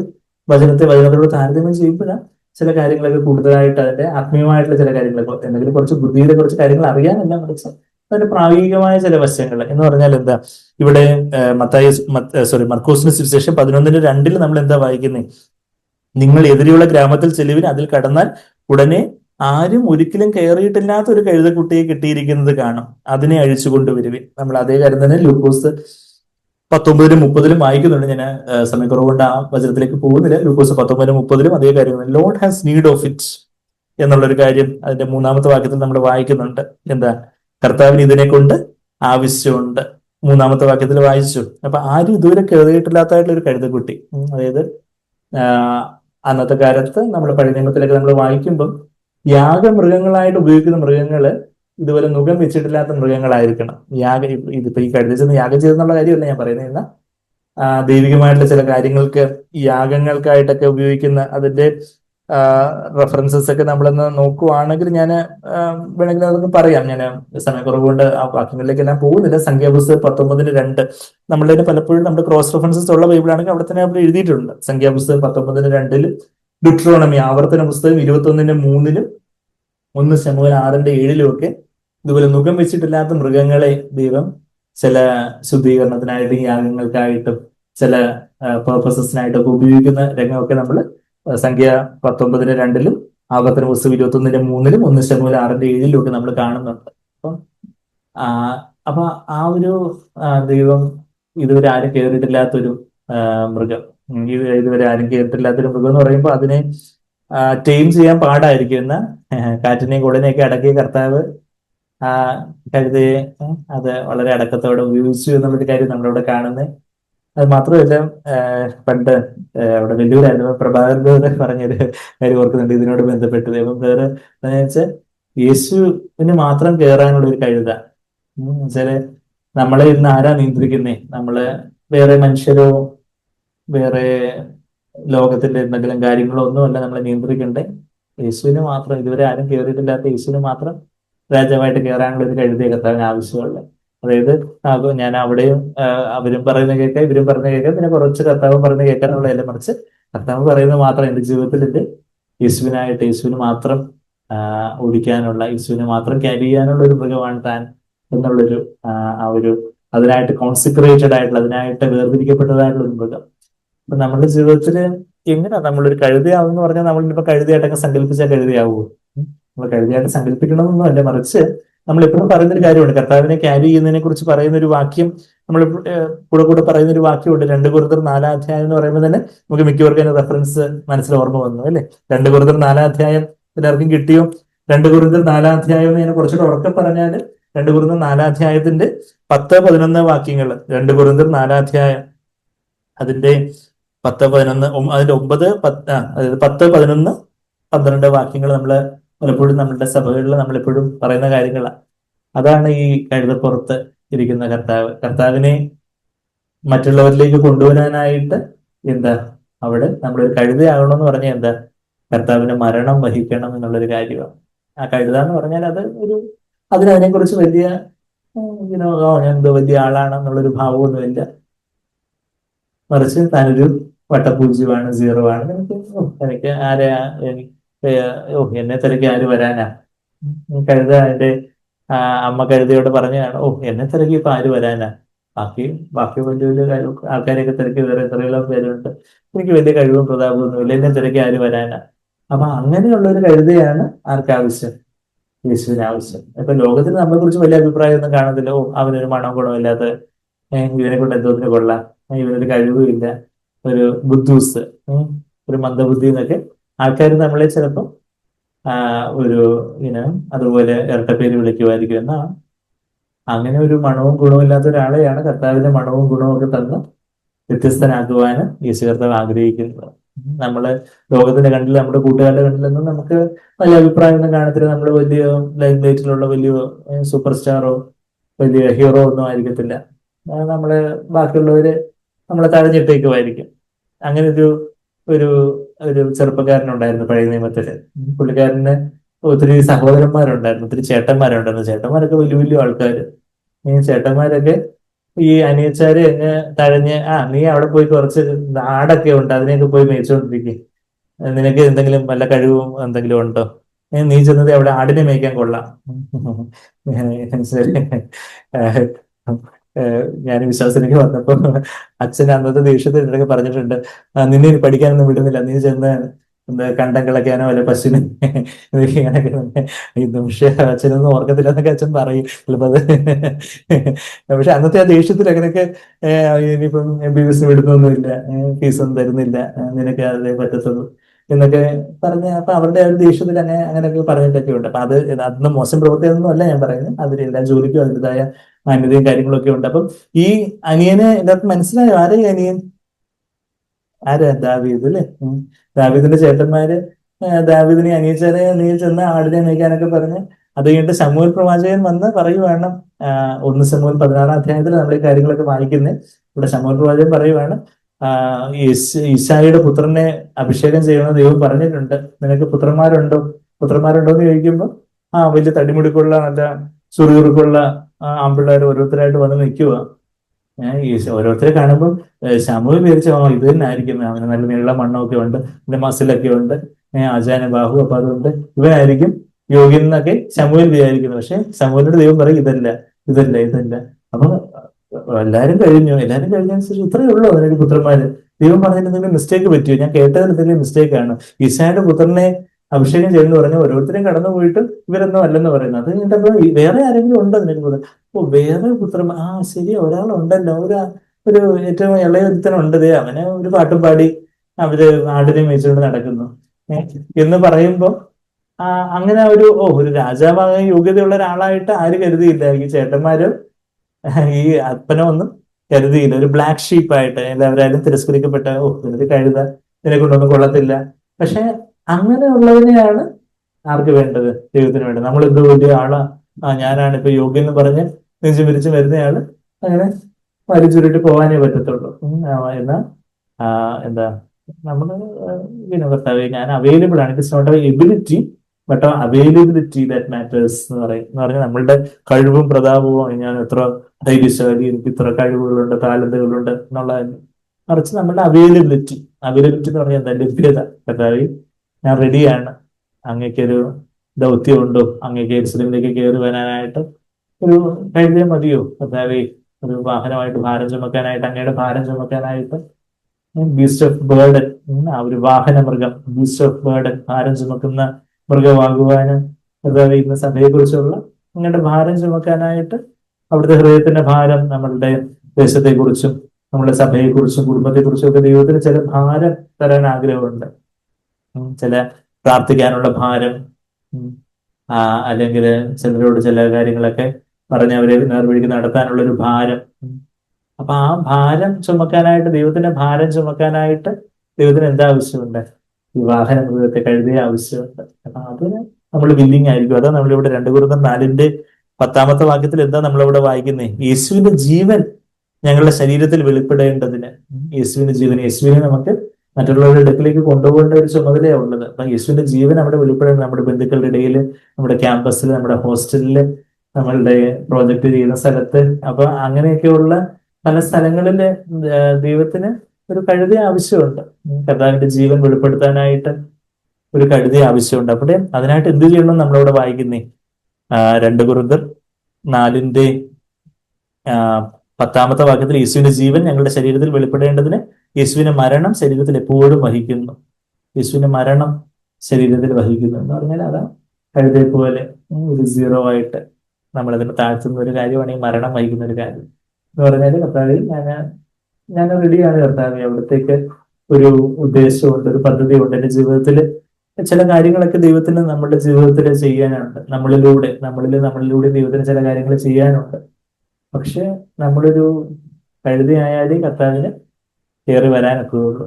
അവര് ആ കഴുതപ്പുറത്ത് കർത്താവ് കഴുതക്കുട്ടിയുടെ പുറത്ത് വരുമ്പോൾ അത് എന്താ, കഴുതക്കുട്ടി തന്റെ ഒരു സ്വന്തം ഇഷ്ടമൊക്കെ അങ്ങ് മാറ്റി വെച്ച് ഈ യജമാനൻ അങ്ങ് കീഴടങ്ങി കൊടുക്കുക, യജമാനൻ നയിക്കുന്നിടത്തേക്ക് പോവുകയാണ്. അപ്പൊ യേശു പറയുവാണത് ഇങ്ങനെ അങ്ങോട്ട് പോകണം എന്ന് പറയുമ്പോൾ അതിനനുസരിച്ച് ഈ കഴുത എന്താ യേശു പറയുന്നിടത്തേക്കാ പോയത് എന്ന് പറയുന്നത്. ഒരു കഴുതയ്ക്ക് വേണമെങ്കിൽ എനിക്ക് അങ്ങോട്ട് പോകണം, എനിക്ക് വീട്ടിലോട്ട് പോകണം, എനിക്ക് എന്റെ അമ്മയെ കാണണം. അമ്മയും കൂടെ എന്റെ തൊട്ടടുത്തുണ്ടായിരുന്നു. അമ്മ കഴുതിയും കൂടെ ഉണ്ടാവും. കുട്ടി കഴുതി ആയതുകൊണ്ട് കുട്ടിക്ക് പ്രയാസം ഉണ്ടാവാതിരിക്കാൻ വേണ്ടി അമ്മയും കൂടെ അതിന്റെ കൂടെ ഉണ്ടായിരുന്നു എന്നുള്ള കാര്യം നമ്മളവിടെ മത്തായിയുടെ സുവിശേഷത്തിൽ നമ്മൾ വായിച്ച ആ 2നെയും കൂടെ അഴിച്ചുകൊണ്ട് വരണം എന്നുള്ളൊരു കാര്യം. എന്നാ എന്താ നമുക്ക് ചില കാര്യങ്ങളിലൊക്കെ നമുക്ക് നമ്മുടേതായ പല ശാഠ്യങ്ങളോ പല പ്ലാനുകളോ കാര്യങ്ങളോ ഒക്കെ ഉണ്ട്. മറിച്ച് കർത്താവേ എന്റെ ഇഷ്ടം പോലെ ഒന്നും അല്ല കർത്താവേ, അവിടുത്തെ ഇഷ്ടം പോലെ ഒരു കഴുതയാകുവാനായിട്ട് ഞാൻ എന്നെ തന്നെ തരുന്നു. പത്രോസ് അങ്ങനല്ലേ? പത്രോസിനെ കുറിച്ച് കർത്താവ് പ്രവചിച്ച് പറഞ്ഞപ്പോൾ നിനക്ക് എങ്ങനെയുള്ള മരണമാണ്, നിനക്ക് ഇഷ്ടമില്ലാത്തിടത്തേക്ക് മറ്റൊരാൾ നിന്റെ അരക്കച്ച കെട്ടി നിന്നെ കൊണ്ടുപോകുന്ന ഒരു രംഗമാണ് നമ്മളവിടെ യോഹന്നാൻ 21 18 വാക്യം 18-19 വാക്യങ്ങളിൽ നമ്മളിതൊക്കെ കണ്ണിലുള്ള വാക്യങ്ങളാണ്. നമ്മുടെ ജീവിതത്തിൽ ആ ഒരു 2 കരങ്ങൾ ഉയർത്തി ഉള്ള ആ ഒരു സമർപ്പണം. കർത്താവേ ഇനി എന്റെ ഇഷ്ടം പോലൊന്നും വേണ്ട, അവിടുത്തെ കാര്യങ്ങൾ ചെയ്യുവാൻ, അവിടുത്തെ സഭയുടെ പണിയിലാവട്ടെ, എന്റെ ജീവിതത്തിലെ കർത്താവ് അവിടുന്ന് ചെയ്യാൻ ആഗ്രഹമായിട്ടുള്ള കാര്യങ്ങളിലൊക്കെ അവിടുന്ന് ഈ ദേശത്ത് ഇനി കർത്താവ് ചിലരിലേക്ക് സുവിശേഷം എത്തിക്കാനായിരിക്കും, ചിലരുടെ മുമ്പാകെ ഒരു സാക്ഷിയായിട്ടായിരിക്കാനായിരിക്കും, നമ്മളുടെ തന്നെ ജോലിയിലും പഠിത്തത്തിലും ഒക്കെ പല ഉത്തരവാദിത്തങ്ങളും ഒക്കെ പല കാര്യങ്ങളൊക്കെ പഠിച്ചു തീർക്കാനും പല കാര്യങ്ങളൊക്കെ ഉണ്ട്. അവിടെയൊക്കെ കർത്താവ് അവിടുത്തെ ഇഷ്ടത്തിനായിട്ട് ഞാൻ വഴങ്ങുന്നു. എന്റെ ഇഷ്ടം എന്ന് പറഞ്ഞാൽ കുറച്ച് ടൈമൊക്കെ വേസ്റ്റ് ചെയ്ത് അങ്ങോട്ടും ഇങ്ങോട്ടും കാടിപ്പാടി ഇറങ്ങി തിരിഞ്ഞ് കുറച്ച് ടൈം വേസ്റ്റ് ചെയ്യാനൊക്കെ എന്റെ ഇഷ്ടം. പക്ഷെ കർത്താവേ അപ്പം എനിക്ക് അവിടത്തേക്ക് എന്നെ കുറിച്ചൊരു പ്ലാൻ ഉണ്ട്. അപ്പൊ അത് നിവർത്തിക്കാൻ വേണ്ടി ഞാനൊരു കഴുതക്കുട്ടിയായിട്ട് എന്നെ തന്നെ ഏൽപ്പിച്ചു തരുന്നു എന്ന് പറയുമ്പോൾ അവിടെയാണ് ഒരു സ്വയത്തിനൊരു മരണം സംഭവിക്കുന്നത്. അതാ യേശുവിന്റെ മരണം. സ്വന്തം ജീവൻ ആ ജഡ ആകുന്ന തിരശ്ശീല ചീന്തപ്പെടുന്നതൊക്കെ നമ്മൾ പറയുന്നത്. അവിടെ പരിശുദ്ധാത്മാവിന്റെ അഗ്നി വന്ന് യേശുവിന്റെ ജീവൻ, യേശുവിനെ നമുക്ക് മറ്റുള്ളവരിലേക്ക് എത്തിച്ചു കൊടുക്കാൻ പറ്റുന്ന യേശുവിന്റെ ജീവൻ. അത് നമ്മൾ അതിന്റെ 10-ാമത്തെ ഭാഗത്തിൽ യേശുവിന്റെ ജീവൻ ഞങ്ങളുടെ ശരീരത്തിൽ വെളിപ്പെടേണ്ടതിന് യേശുവിന്റെ മരണ ശരീരത്തിൽ എപ്പോഴും വഹിക്കുന്നു. ഞങ്ങളുടെ മർത്യ ശരീരത്തിൽ യേശുവിന്റെ ജീവൻ വെളിപ്പെടേണ്ടതിന് ജീവിച്ചിരിക്കുന്ന ഞങ്ങൾ എല്ലായ്പ്പോഴും യേശു നിമിത്തം മരണത്തിന് ഏൽപ്പിക്കപ്പെടുന്നു. അതായത് പല സാഹചര്യങ്ങളിൽ നമ്മളായിട്ടങ്ങ് മരണത്തിനായിട്ടങ്ങ് എല്ലാ സാഹചര്യത്തിലും ഏൽപ്പിച്ചു കൊടുക്കുന്നു. പിന്നെ ചില സാഹചര്യങ്ങളിൽ ദൈവം തന്നെ നമ്മളെ മരണത്തിന് ഏൽപ്പിക്കുന്നു. നമുക്ക് പ്രയാസമുള്ള, നമുക്ക് സ്വന്തം ഇഷ്ടമില്ലാത്ത ചില സാഹചര്യത്തിലൂടെ ദൈവം നമ്മളെ കടത്തിക്കൊണ്ടു പോകുമ്പോൾ ദൈവം തന്നെ നമ്മളെ അവിടെ ഏൽപ്പിക്കുക. നമുക്ക് ഈ ദൈവത്തിന്റെ ജീവന് വേണ്ടിയുള്ള ഒരു ദാഹം, കർത്താവിന്റെ ജീവൻ എന്നിൽ വെളിപ്പെടണം, യേശുവിന്റെ സ്വഭാവത്തിലേക്ക് അനുഭവപ്പെടണം, യേശുവിനെ മറ്റുള്ളവർക്ക് കാണിച്ചു കൊടുക്കുന്ന ഒരു കരുതയാകുവാൻ എനിക്ക് ആഗ്രഹമുണ്ട് കർത്താവേ. അതുകൊണ്ട് കർത്താവേ, എനിക്ക് യേശുവിനായിട്ട് പ്രയോജനപ്പെടണം എന്ന് പറഞ്ഞ് നമ്മൾ അങ്ങനെ ചെയ്യുമ്പോൾ കർത്താവ് തന്നെ നമുക്ക് ദൈവത്തിന്റെ ജീവന് വേണ്ടിയുള്ള ഒരു ദാഹത്തെ കണ്ട് ദൈവം ചെയ്യും. നമ്മളെ തന്നെ നമുക്ക് ഇഷ്ടമില്ലാത്ത ചില സാഹചര്യങ്ങളെ, വ്യക്തികളെ, നമ്മളെ ചൊറിയുന്ന രീതിയിൽ പെരുമാറുന്നു എന്ന് ഒരു സഹോദരൻ പറഞ്ഞതുപോലെ, സഹോദരൻ പറഞ്ഞു, ഇന്ന ആള് ചൊറിയാണ്, മറ്റേ ആള് ചൊറിയാണ്, അവസാനം ഞാൻ തിരിച്ചറിഞ്ഞു ഞാനാണ് ഏറ്റവും വലിയ ചൊറി. ഈ ചൊറി എന്നുള്ള വാക്ക് നിങ്ങൾക്ക് മനസ്സിലാവില്ല, മറ്റുള്ളവർ ഇങ്ങനെ ഇറിറ്റേറ്റ് ചെയ്യുന്നേ.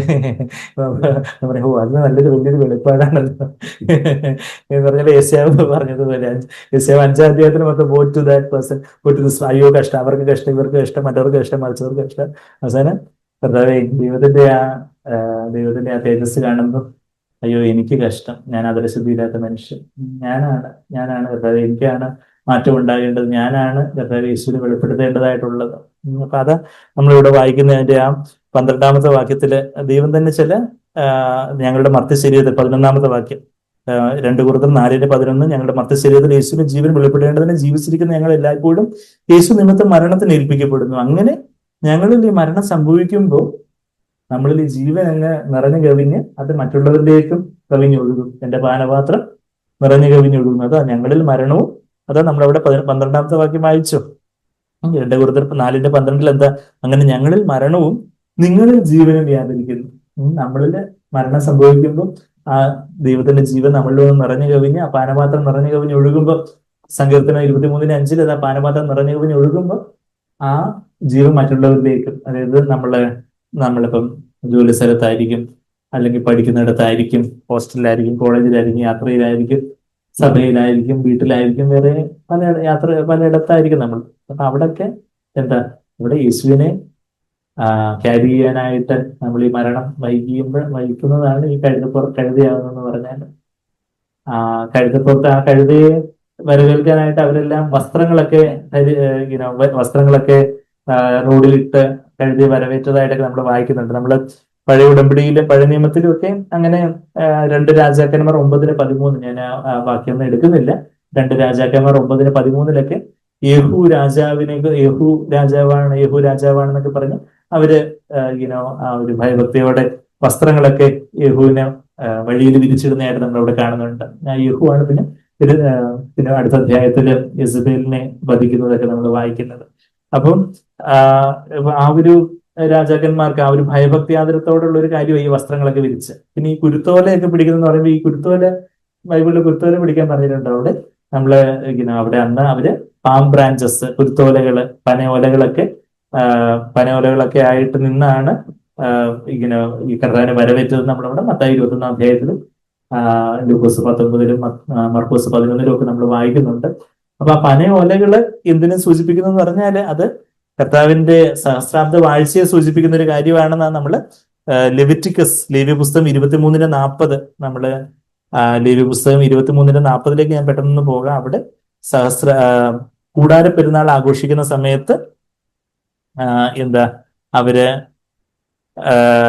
ആദ്യ ദിവസം ഭംഗിയുള്ള വൃക്ഷങ്ങളുടെ ഫലവും ഈന്തപ്പനയുടെ കുരുത്തോലയും തഴച്ചിരിക്കുന്ന വൃക്ഷങ്ങളുടെ കൊമ്പും ആറ്റലരിയും എടുത്തുകൊണ്ട് നിങ്ങളുടെ ദൈവമായ യഹോവയുടെ സന്നിധിയിൽ 7 ദിവസം സന്തോഷിക്കണം. ആ കൂടാര പെരുന്നാള് അത് കർത്താവിന്റെ സഹസ്രാബ്ദ വാഴ്ചയെ സൂചിപ്പിക്കുന്ന ഒരു കാര്യമാണ്. നമ്മള് വെളിപാട് പുസ്തകം 7:9 കുരുത്തോലകളെ കുറിച്ച് വായിച്ചപ്പോൾ നമ്മള് അതിനകത്തും സൈബറി റെഫറൻസ് പറയുന്നതൊക്കെ നമ്മൾ എടുത്ത് വായിച്ചു ഒത്തിരി മുമ്പ്. ലേവ്യ പുസ്തകം 23:40. അപ്പൊ അത് ജയത്തെയൊക്കെ സൂചിപ്പിക്കുന്ന, കുരുത്തോലകൾ ജയത്തെയും സഹസ്രാബ്ദ വാഴ്ച, കർത്താവ് രാജാവിനെ സൂചിപ്പിക്കുന്ന കാര്യങ്ങളാണ്.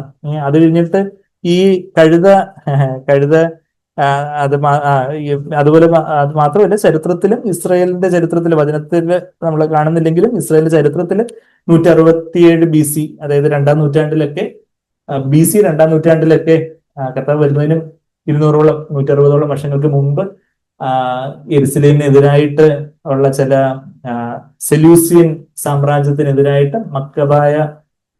മക്കബായസ് എന്ന് പറയുന്ന ഒരാളുടെ നേതൃത്വത്തിലുള്ള അവര് യെരുസലേമൊക്കെ കർത്താവിനായിട്ട് നേടുമ്പോൾ അവിടെയും ചരിത്രം പറയുന്നത് ഇവര് കുരുത്തോലകളൊക്കെ ആയിട്ടാണ് ആഘോഷിച്ചതെന്നുള്ള കാര്യമൊക്കെ നമ്മൾ വായിക്കുന്നുണ്ട്. അപ്പൊ ആ കർത്താവിന്റെ ആ ഒരു യെരുസലേമിനുള്ള പ്രവേശനത്തിനും കുരുത്തോലകളൊക്കെ അവർ പിടിച്ചതായിട്ട് നമ്മൾ അവിടെ കാണുന്നുണ്ട്. അപ്പോൾ അങ്ങനെ കർത്താവ് ഈ കഴുതപ്പുറത്ത് വരുന്നു. കഴുതപ്പുറത്ത് വരുമ്പോൾ എല്ലാവരും ആരെ ബഹുമാനിക്കുന്നു? കർത്താവിനെ ബഹുമാനിക്കുന്നു. അപ്പം കഴുത എന്ത് വിചാരിക്കും? ആഹാ, എല്ലാവരും എന്നെ, ഞാൻ അത്ര മോശക്കാരനൊന്നും അല്ലല്ലോ, കുറച്ച് കഴിയുമ്പോൾ എന്നെ കണ്ട് ഈ കുരുത്തോലയൊക്കെ പിടിച്ച് വസ്ത്രങ്ങളൊക്കെ വിരിച്ച് ഞാൻ അത്ര അമ്പട ഞാനേ എന്ന് ഈ കഴുത വിചാരിക്കും. കഴുതയ്ക്ക് കുറച്ച് ബുദ്ധി ഉള്ളതുകൊണ്ട് കഴുത അങ്ങനെ വിചാരിക്കത്തില്ല. പക്ഷെ കഴുതക്കായിട്ട് നമ്മുടെ ബുദ്ധി, നമുക്ക് ആത്മീയ ബുദ്ധി ഇല്ലാത്തതുകൊണ്ട് നമ്മൾ പലപ്പോഴും നമ്മളുടെ പുറത്ത് കർത്താവ് കയറിയിരുന്ന പല കാര്യങ്ങളും ചെയ്യുമ്പോൾ, അതായത് കർത്താവിന്റെ അനുഗ്രഹത്തിനായിട്ട് ചില കാര്യങ്ങൾ ദൈവം നമ്മളെ ഉപയോഗിക്കുന്നു, മറ്റുള്ളവരെ അനുഗ്രഹിക്കാനായിട്ട്, മറ്റുള്ളവരെ സഹായിക്കാനായിട്ട്. ഇപ്പൊ മറ്റുള്ളവർ നമ്മുടെ സൽപ്രവർത്തികളൊക്കെ കണ്ടു, എത്ര നല്ല സഹോദരൻ, എത്ര നല്ല സാറ്, എത്ര നല്ല മാഡം, എത്ര നല്ല ഡോക്ടർ എന്ന് പറഞ്ഞ് അവര് അവര് പുകഴ്ത്താനും വാഴ്ത്താനും ഒക്കെ തുടങ്ങുമ്പോൾ, ഇപ്പം പത്രോസിനെ കണ്ട് കൊർന്നേലിയോസ് എന്നങ്ങ് കാലേ വീണെന്ന് പറഞ്ഞതുപോലെ ഈ കഴുതയുടെ അടുത്ത് ഈ എന്താണ് പറഞ്ഞ ആൾക്കാര് ഇത്രയും ബഹുമാനമൊക്കെ നൽകുമ്പോൾ കഴുത എന്ത് വിചാരിച്ച് കാണില്ല. അങ്ങനെ വിചാരിച്ച കഴുത ആൾക്കാർ പിന്നെയും പിറ്റേ ദിവസം ചെന്ന് കഴുത ഇതുപോലെ ചെന്ന് ഞെളിഞ്ഞു വന്ന ആൾക്കാരെ ചിലപ്പോൾ കല്ലെറിഞ്ഞ് ഓടിക്കത്തേ ഉള്ളൂ. എന്നാൽ കഴുത അങ്ങനെ വിചാരിച്ച് കാണത്തില്ല. പലപ്പോഴും നമ്മൾ ദൈവത്തെ, കർത്താവിന്റെ പ്രവൃത്തികൾക്കായിട്ട് നമ്മൾ ഉപയോഗപ്പെടുമ്പോൾ നമ്മൾ ചിലപ്പോൾ നമ്മൾ ആ ബഹുമാനങ്ങളൊക്കെ അങ്ങ് ഏറ്റെടുക്കാൻ ഉള്ളൊരു സാധ്യതയുള്ള ഒരു നശിച്ച ജഡത്തിലാണ് നമ്മളുള്ളത്. പക്ഷെ നമ്മൾ എന്ത് ചെയ്യണം? മറ്റുള്ളവരെ നമ്മൾ ബഹുമാനിക്കുമ്പോഴൊക്കെ ഞാനത് കഴുതേ ഉള്ളൂ, കർത്താവ് എന്റെ പുറത്തിരിക്കുന്നതുകൊണ്ടുള്ളൊരു ബഹുമാനമേ ഉള്ളൂ, എന്നിലുള്ള ക്രിസ്തുവിനെ അവർ ബഹുമാനിക്കുന്നു. അതുകൊണ്ട് കർത്താവ് അവിടുന്ന് മാത്രം എല്ലാത്തിനും യോഗ്യം എന്ന് പറഞ്ഞ് ആ ബഹുമാനം ഇങ്ങോട്ട് കൊടുക്കണം, കർത്താവിലേക്ക് കൊടുക്കണം. അതുപോലെ തന്നെ ഈ യെരുസലേമിന്റെ പ്രവേശനമൊക്കെ കഴിഞ്ഞു കഴിഞ്ഞിട്ട് പിന്നെ കഴുതിയ ആൾക്കാര് അവിടെ വിഗ്രഹമായിട്ട് എടുത്ത് ആരാധിച്ചോ? ഇല്ല.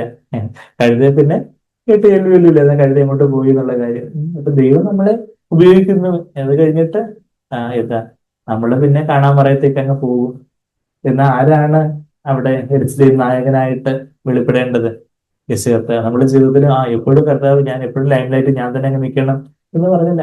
കർത്താവ് ഒരു സമയത്തേക്ക് ഒരു ആവശ്യത്തിന് ദൗത്യത്തിന് വേണ്ടി എന്നെ ഉപയോഗിച്ചു, അതുകൊണ്ട് എപ്പോഴും എന്നെ തന്നെ ഉപയോഗിക്കണം എന്നുള്ളതല്ല, മറിച്ച് കർത്താവ് അങ്ങ് വലുദേവനാകണം, ഞാനങ്ങ് കുറഞ്ഞു കുറഞ്ഞു വരണം. അത് യോഹന്നാൻ സ്നാപകൻ പറഞ്ഞത് അല്ലേ? യോഹന്നാൻ 3:30 എന്താ പറഞ്ഞേ?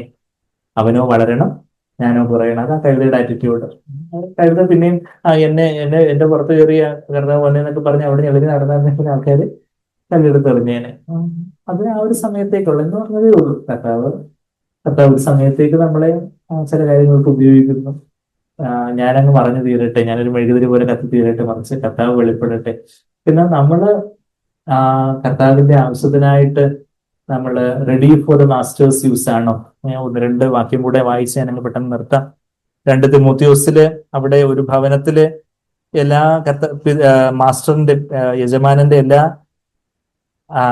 ആവശ്യത്തിനും ഉപയോഗത്തിനും ഒരുങ്ങിയിരിക്കുന്ന പാത്രങ്ങളുണ്ട്, എന്നാൽ ഒരുങ്ങാത്ത പാത്രങ്ങളുമുണ്ട്. നമ്മൾ 2 തിമോത്തിയോസ് 2-ാം അധ്യായത്തില് അതിന്റെ 20-ാമത്തെ വാക്യത്തിൽ ഇങ്ങനെ നമ്മൾ വായിക്കുന്നത് എന്നാൽ ഒരു വലിയ വീട്ടിൽ പൊന്നും വെള്ളിയും കൊണ്ടുള്ള സാമാനങ്ങൾ മാത്രമല്ല, മരവും മണ്ണും കൊണ്ടുള്ളവയും ഉണ്ട്. ചിലത് മാന്യകാര്യത്തിനും ചിലത് ഹീനകാര്യത്തിനും ഉപയോഗിക്കുന്നു. ഇവയെ വിട്ടകന്ന്, അതായത് പാപത്തെ വിട്ടകന്ന്, ആവശ്യമില്ലാത്ത പല സംസാരങ്ങളും തർക്കങ്ങളും ഒക്കെ വിട്ട് എന്ന കാര്യം അവിടെ പറയുന്നത്, അതൊക്കെ വിട്ടകന്ന് തന്നെ വെടിപ്പാക്കുന്നവൻ വിശുദ്ധവും ഉടമസ്ഥന് ഉപയോഗവുമായി നല്ല വേലയ്ക്കൊക്കെയും ഒരുങ്ങിയിരിക്കുന്ന മാനപാത്രമായിരിക്കും. ഒരു കഴുതയപ്പോൾ നമ്മൾ ഒരുങ്ങിയിരിക്കുക എന്നുള്ളതേ ഉള്ളൂ. നമ്മളൊരു നല്ല മനസാക്ഷിയോടെ നമ്മുടെ ജീവിതത്തില് വിടേണ്ടതായിട്ട് ചില പാവസ്വഭാവങ്ങള്, ചില പാപബന്ധങ്ങളോ പാവസ്വഭാവങ്ങളോ, കർത്താവിന് സന്തോഷം നൽകാത്തതായിട്ടുള്ള പല കാര്യങ്ങൾ, കർത്താവ് ഇതെല്ലാം ഞാൻ അങ്ങ് ഉപേക്ഷിക്കുന്നു. കർത്താവ്, ഞാൻ ഇതിൽ നിന്നൊക്കെ എന്നെ വെടുപ്പാക്കി എന്നെ ശുദ്ധീകരിച്ച് കർത്താവ് ഞാൻ അവിടത്തേക്ക് ഒരു മാനപാത്രമാകുവാൻ അവിടത്തേക്ക് അവിടുത്തെ ഏറ്റവും പ്രഷ്യസ് ആയിട്ടുള്ള ഉപയോഗത്തിനായിട്ട് കർത്താവെ ഉപയോഗിക്കാൻ തക്കവണ്ണം ഒരു മാനപാത്രമാകാൻ തക്കവണ്ണം ഞാൻ എന്നെ തന്നെ വെടിപ്പാക്കി ശുദ്ധീകരിച്ചുകൊണ്ടേയിരിക്കുന്നു എന്നുള്ള ഒരു കാര്യം. അതാ ആ ഒരു കർത്താവെ, ഐ ആം അവൈലബിൾ, ഞാൻ റെഡിയാണ്, ഞാൻ റെഡിയാണെന്ന് പറഞ്ഞ ആ ഒരു സന്ദർഭം കൂടെ വായിച്ച് നിർത്താം. യെശയ്യാ 6 നമ്മള് അതാ കാണുന്നത്. യെശയ്യാ 5 അവർക്ക് കഷ്ടം, ഇവർക്ക് കഷ്ടം, മറ്റവർക്ക് കഷ്ടം, മറിച്ചവർക്ക് കഷ്ടം എന്നൊക്കെ പരിശുദ്ധാത്മാവിനാൽ തന്നെയാണ് യെശയ്യാവ് അവിടെ പ്രവചിച്ചത്. എന്നാ ദൈവത്തിന്റെ സന്നിധിയിലേക്ക് താൻ കടന്നു വരുന്ന ഒരു കാര്യമാണ് നമ്മളവിടെ യെശയ്യാവ് 6 ദൈവത്തിന്റെ ഒരു വെളിപ്പാട് ഉണ്ടായി എന്നുള്ളൊരു കാര്യം നമ്മളവിടെ യെശയ്യാവ് 6 നമ്മളവിടെ കാണുന്നു. യെശയ്യാ 6 അതിന്റെ അവിടെ ഉസിയ രാജാവ് മരിച്ച ആണ്ടിൽ എന്നുള്ള കാര്യമൊക്കെ നമ്മൾ വായിക്കുന്നുണ്ട്. ഉസിയ വലിയൊരു രാജാവായിരുന്നു എന്ന് അവന് വലിയൊരു അധപ്പതനം ഉണ്ടായ കാര്യമൊക്കെ നമ്മൾ 2 ദിനവൃത്താന്തം 26 23 വരെയുള്ള വാക്യങ്ങളിലേക്ക്, 1 മുതൽ 23 വരെയുള്ള വാക്യങ്ങളിലേക്ക് നമ്മൾ കാണുന്നുണ്ട്. ഉസിയ രാജാവിന്റെ പതനമൊക്കെ. അവന് രാജാവായിരിക്കെ പുരോഹിതന്റെ ജോലിയൊക്കെ ചെയ്യാൻ നോക്കി. അവന് കുഷ്ഠം പിടിപെട്ട് അവന് അങ്ങനെ ഒരു ദയനീയ മരണമായിരുന്നു. അപ്പൊ അങ്ങനെ വലിയ രാജാവിന്റെ പതനമൊക്കെ കണ്ട് ആ ഒരു മരിച്ച ആണ്ടില് യെശയ്യാവിന് ഒരു വെളിപ്പാടുണ്ടായി. ദൈവത്തെക്കുറിച്ചൊരു വെളിപ്പാട്, ദൈവം എത്ര വലിയവനാണെന്നുള്ള വെളിപ്പാട്. അതാ നമ്മൾ യെശയ്യാവ് 1 വാക്യത്തിൽ ഉയർന്നും പൊങ്ങിയുമുള്ള സിംഹാസനത്തിൽ ഇരിക്കുന്നത് ഞാൻ കണ്ടു. അവന്റെ വസ്ത്രത്തിന്റെ വിളമ്പുകൾ മന്ദിരത്തിൽ നിറച്ചിരിക്കുന്നു. സാറാബുകൾ അവന് ചുറ്റും നിന്ന് ഓരോരുത്തരും 6 ചിറകുണ്ടായിരുന്നു. 2 ചിറകുകൊണ്ട് അവർ മുഖം മൂടി, 2 കൊണ്ട് കാൽ മൂടി, 2 കൊണ്ട് പറന്നു. ഒരുത്തനോട് ഒരുത്തൻ സൈന്യങ്ങളുടെ യഹോവ പരിശുദ്ധൻ, പരിശുദ്ധൻ, പരിശുദ്ധൻ, സർവ്വഭൂമി വനമോഹത്തും കൊണ്ട് നിറഞ്ഞിരിക്കുന്നു എന്ന് ആർത്തു പറഞ്ഞു. അവർ ആർക്കുന്ന ശബ്ദത്താൽ ഉമർപ്പടികളും അടിസ്ഥാനങ്ങൾ കുലുങ്ങി ആലയം പുകകൊണ്ട് നിറഞ്ഞു. അപ്പോൾ എനിക്ക് അയ്യോ കഷ്ടം. ദൈവത്തിന്റെ ആ ഒരു വലിയ പരിശുദ്ധിയെ കാണുമ്പോൾ നമ്മളുടെ റെസ്പോൺസ് എന്താ? അത്രേ ഉള്ളായിരുന്നു എന്നാണ് മനസ്സിലാക്കത്തിൽ. ദൈവത്തിന്റെ ആ പരിശുദ്ധിയും ദൈവത്തിന്റെ ആ ഒരു അടുത്തുകൂടാതെ വെളിച്ചത്തിൽ വസിക്കുന്നവനായ ഇത്ര വലിയൊരു ദൈവത്തെയാണല്ലോ ഞാൻ ആരാധിക്കുന്നത്. എനിക്ക് അയ്യോ കഷ്ടം, ഞാൻ നശിച്ചു, ഞാൻ ശുദ്ധിയില്ലാത്ത അതിരങ്ങളുള്ള ഒരു മനുഷ്യൻ, ശുദ്ധിയില്ലാത്ത അതിരങ്ങളുള്ള ജനത്തിന് നടുവിൽ വസിക്കുന്നു. എന്റെ കണ്ണ് സൈന്യങ്ങളുടെ യഹോവയായ രാജാവിനെ കണ്ടുവല്ലോ എന്ന് പറഞ്ഞു. അപ്പോൾ സെറാഫുകളിൽ ഒരുത്തൻ യാഗപീഠത്തിൽ നിന്ന് കുടിൽ കൊണ്ട്, ടോങ്സ് കൊണ്ട് ഒരു തീക്കനൽ എടുത്ത് കയ്യിൽ പിടിച്ചുകൊണ്ട് എന്റെ അടുക്കൽ പറന്നു വന്നു. അതെന്റെ വായ്ക്ക് തൊടുവിച്ചു. ഇത് നിന്റെ അധരങ്ങളെ തൊട്ടതിനാൽ നിന്റെ അകൃത്യം നീങ്ങി, നിന്റെ പാപത്തിന് പരിഹാരം വന്നിരിക്കുന്നു എന്ന് പറഞ്ഞു. അനന്തരം ഞാൻ ആരെ അയക്കേണ്ടു, ആര് നമുക്ക് വേണ്ടി പോകും എന്ന് ചോദിക്കുന്ന കർത്താവിന്റെ ശബ്ദം കേട്ടിട്ട് അടിയനെ അയക്കണമേ എന്ന് പറഞ്ഞു. അപ്പോൾ അവൻ അരുളി ചെയ്ത്, നീ ചെന്ന് ഈ ജനത്തോട് ഇങ്ങനെ പറയേണ്ടതെന്നുള്ള ഒരു കാര്യം നമ്മളിവിടെ വായിക്കുന്നത്. അവിടെ എന്താ നമ്മളിവിടെ വായിക്കുന്നത്? അടിയനെ അയക്കണമേ എന്നുള്ളൊരു കാര്യം. ഇപ്പോ കർത്താവിന് നമ്മളുടെ ദേശത്ത്, നമ്മളുടെ ഒരു കൊച്ചു ലോകം, വേറെ നമ്മളിവിടെ ഇരിക്കുന്ന ഓരോരുത്തർക്കും ഒരു കൊച്ചു ലോകം ഉണ്ടെന്നുള്ള കാര്യമൊക്കെ നമ്മൾ പറഞ്ഞിട്ടുണ്ട് അല്ലേ. നമുക്ക് ബാക്കിയുള്ളവർക്ക് അറിയാത്ത പല കോണ്ടാക്ട്സും നമ്മളുടെ ജോലി സ്ഥലത്തും വീട്ടുകാർക്കിടയിലും ബന്ധുക്കളുടെ ഇടയിലോ സുഹൃത്തുക്കളുടെ ഇടയിലോ ഒക്കെ ആയിട്ട് നമ്മളുടേതായ ഒരു കൊച്ചു ലോകമുണ്ട്. ആ ലോകത്തിലേക്ക് ആരെ അയക്കണ്ടു എന്നാണ് കർത്താവ് ചോദിക്കുന്നത്. അപ്പോ കർത്താവിന് അങ്ങോട്ട് കയറി പോകാനായിട്ട് ഒരു കഴുതിയ ആവശ്യമുണ്ട്. നമ്മളുടെ ബന്ധുക്കളുടെ ഇടയിലും നമ്മളുടെ സുഹൃത്തുക്കളുടെ ഇടയിലും ബാച്ച്മേറ്റ്സിന്റെ ഇടയിലായിട്ട് ഹോസ്റ്റലിലായിരിക്കട്ടെ, അവിടെയൊക്കെ നമ്മളെ ദൈവം ആക്കി വെച്ചിരിക്കുന്ന പല പല സ്ഥാനങ്ങളുണ്ട്. അവിടെയൊക്കെ ഞാൻ ആരെ അയക്കേണ്ടു? എനിക്ക് സവാരി ചെയ്യാനായിട്ട് ഒരു മൃഗം, ഭാരം താങ്ങുന്ന ഒരു മൃഗത്തെ ആവശ്യമുണ്ട് എന്ന് കർത്താവ് പറയുമ്പോൾ അവിടെ നാം ഒരു കുതിരയെ പോലെ നിഗളിച്ചിരിക്കുകയാണെങ്കിൽ കർത്താവിന് നമ്മൾ ഉപയോഗിക്കാൻ സാധിക്കത്തില്ല. മറിച്ച് നമ്മളൊരു കഴുതയായിട്ട്, കർത്താവ് ആരും കയറിയിട്ടില്ലാത്തൊരു കഴുത എന്ന വണ്ണം ഞാൻ എന്നെ തന്നെ അങ്ങേക്കായിട്ട് കോൺസെൻട്രേറ്റ് ചെയ്യുന്നു, ഡെഡിക്കേറ്റ് ചെയ്യുന്നു, അങ്ങക്ക് മാത്രം സവാരി ചെയ്യുവാനായിട്ട്. ബാക്കി എന്റെ സ്വന്തം ഇഷ്ടത്തിനോ ബാക്കി ലോകത്തിന്റെ ഇഷ്ടങ്ങൾക്കോ സവാരി ചെയ്യാനല്ല, മറിച്ച് അങ്ങക്കായിട്ട്, അങ്ങക്ക് എന്താണ് എന്റെ ജീവിതത്തെ കുറിച്ചൊരു പദ്ധതി ഉള്ളത്, അതിനായിട്ട് ഞാൻ എന്നെ തന്നെ ഏൽപ്പിച്ചു തരുന്നു. അങ്ങക്ക് കർത്താവേ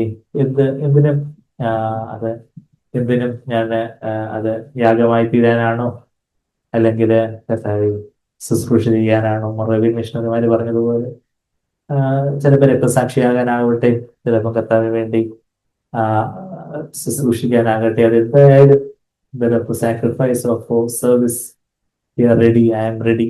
കർത്താവെ അവിടുത്തെ ഇഷ്ടം ചെയ്യുവാനായിട്ട് നമ്മളുടെ ജീവിതത്തിൽ കർത്താവിന് ഒരു പദ്ധതിയുണ്ട്.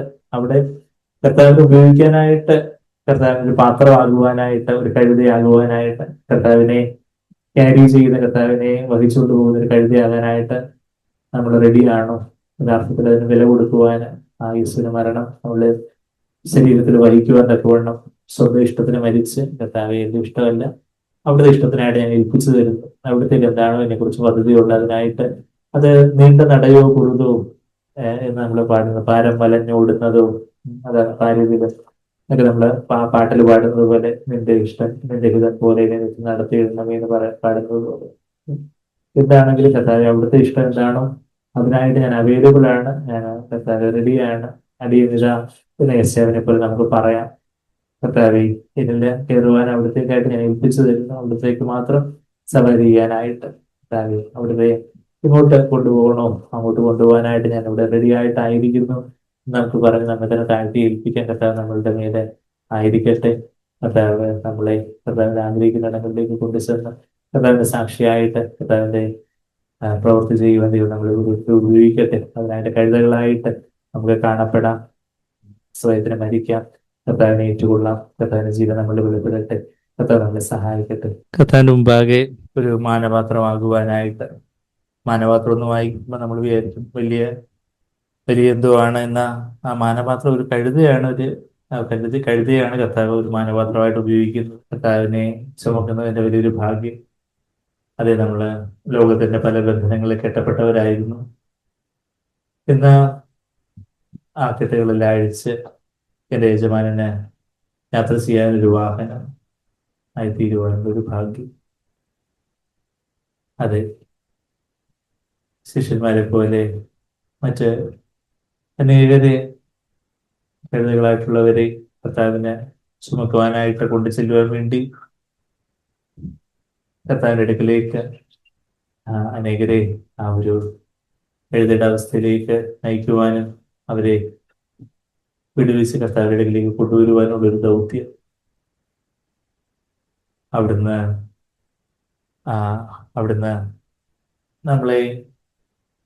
നമ്മളെ ഉപയോഗിക്കുവാൻ കർത്താവ് ആഗ്രഹിക്കുന്നു. നമ്മളെ കുറിച്ചുള്ള ദൈവത്തിന്റെ പദ്ധതികൾ, കർത്താവിന് ശുഭഭാവിക്ക് വേണ്ടിയുള്ള ഒരു പദ്ധതികൾ, നമ്മുടെ ഓരോരുത്തരുടെ ജീവിതത്തെ കുറിച്ചും വ്യത്യസ്തമായ പദ്ധതികളാണ്. ലോകത്തിലെ ഇടയിൽ വലിയൊരു ഇമ്പോളമാക്കുന്ന വലിയ വലിയ കാര്യങ്ങളൊന്നും ആയിരിക്കില്ല, എന്നാൽ ചെറിയ ചെറിയ കാര്യങ്ങളായിരിക്കാം കർത്താവിന്റെ കണ്ണിലൊരു വിലയേറിയ കാര്യമാണ്. സ്വർഗം അടക്കി വാഴുന്ന ദൈവം ഏതൊരു ചെറിയ കാര്യത്തിനും നമ്മളെ ഉപയോഗിക്കാൻ ആഗ്രഹിക്കുന്നുണ്ടെങ്കിൽ അത് വലിയൊരു കാര്യം തന്നെയാണ്. അത് ത്രേസ്യ പറഞ്ഞതുപോലെ വലിയ കാര്യങ്ങൾ നിങ്ങൾക്ക് ചെയ്യാൻ സാധിക്കില്ലായിരിക്കും, എന്നാൽ ചെറിയ കാര്യങ്ങൾ വലിയ സ്നേഹത്തോടെ നിങ്ങൾക്ക് ചെയ്യാൻ കഴിയുമെന്ന് പറഞ്ഞതുപോലെ, അതെ ദൈനംദിന ജീവിതത്തിലുള്ള ചെറിയ ചെറിയ കാര്യങ്ങളാണ്. ഒരുപക്ഷെ വീട്ടിലെ ചെറിയ ഉത്തരവാദിത്തങ്ങൾ, പഠനത്തിലെ ഉത്തരവാദിത്തങ്ങൾ, ജോലിയിലെ ഉത്തരവാദിത്തങ്ങൾ, വീട്ടിലെ ഉത്തരവാദിത്തങ്ങൾ, ബന്ധുക്കളോടും സുഹൃത്തുക്കളോടും ഒക്കെ ഉള്ള പല കടമകളും ഉത്തരവാദിത്തങ്ങളും അങ്ങനെയൊക്കെയുള്ള പല കാര്യങ്ങളുമൊക്കെ വിശ്വസ്തയോടെ ചെയ്യുന്നതായിരിക്കാം. ദൈവം നമ്മളെ ഏൽപ്പിച്ച ചെറിയ ചെറിയ കാര്യങ്ങൾ, അത് ചെയ്യുന്ന കാര്യങ്ങൾ ദൈവത്തിന് ചില കാര്യങ്ങൾ ചെയ്തു തീർക്കാനുള്ളതുണ്ട്. എന്നാൽ അവിടെ കർത്താവേ, ഞാൻ നിന്റെ പദപീഠത്തെങ്കിൽ വരുന്നു, എന്നെ സമ്പൂർണ്ണമായിട്ട് നിന്റെ കയ്യിൽ തരുന്നു, എല്ലാം ഞാൻ ഏകിടുന്നു. മാനസം ദേഹിദേഹം എന്നുള്ളത് നമ്മളെ കുറച്ചുകൂടി കറക്റ്റായിട്ട് ആത്മാവ് ദേഹിദേഹം എന്നാണല്ലോ നമ്മൾ പാടാറുള്ളത്. നിന്റെ ഹിതം ചെയ്യുവാൻ എന്നെ സമർപ്പിക്കുന്നു. നമുക്ക് ആ ഒരു സമർപ്പണത്തോടെ കർത്താവിലേക്ക് തന്നെ നോക്കാം. ആ കഴുതക്കുട്ടി കർത്താവിലേക്ക് നോക്കി കാണും. കർത്താവ് വളരെ വാത്സല്യത്തോടെ അതിനെ തഴുകി തലോടി അതിൻ്റെ പുറത്ത് കയറിയിരുന്നത് പോലെ മഹത്വത്തിൻ്റെ പ്രത്യാശയായ ക്രിസ്തു നമ്മളിൽ ഇരിക്കുന്നു. അവിടുന്ന് നമ്മളിൽ സഞ്ചരിക്കുവാൻ ആഗ്രഹിക്കുന്നു. അത് പോയ വഴി അതിൻ്റെതായ ഒരു വഴിയായിരുന്നില്ല, യേശുവിൻ്റെ വഴിയേ അത് പോയത്. ജീവനുള്ള ആ പുതുവഴി കർത്താവ് ഓൾറെഡി ട്രാക്ക് തീരുമാനിച്ച ആ ജീവനുള്ള പുതുവഴിയിലേക്ക് ആ കഴുതയിൽ നടന്നു നീങ്ങി. നമുക്കും കർത്താവിലേക്ക് നോക്കാം. അവിടുന്ന് വാത്സല്യത്തോടെ നമ്മെ നോക്കി നമ്മെ ഉപയോഗിക്കുവാൻ, കർത്താവിൻ്റെ വേലയ്ക്കായിട്ട്, കർത്താവിൻ്റെ ദൗത്യത്തിനായിട്ട്, കർത്താവിൻ്റെ ഉദ്ദേശങ്ങൾക്കായിട്ട് ഉപയോഗിക്കാനായിട്ട് കർത്താവെ ഞാനിതാ എന്ന സേവനെ പോലെ നമുക്ക് പറയാം. കർത്താവിലേക്ക് നോക്കി പാടാം. കർത്താവേ, നിൻ പാദത്തിൽ ഞാനിതാ വന്നിടുന്നു, തന്നിടുന്നു എന്നെ ഞാൻ സമ്പൂർണമായി നിൻ കയ്യിൽ തന്നിടുന്നു എന്നെ ഞാൻ സമ്പൂർണമായി നിൻ കയ്യിൽ തന്നിടുന്നു എല്ലാം ഞാനേകിടുന്നു ആത്മാവും ദേഹിദേഹം നിൻഹിതം ചെയ്തിടുവാൻ എന്നെ സമർപ്പിക്കുന്നു എല്ലാം ഞാനേകിടുന്നു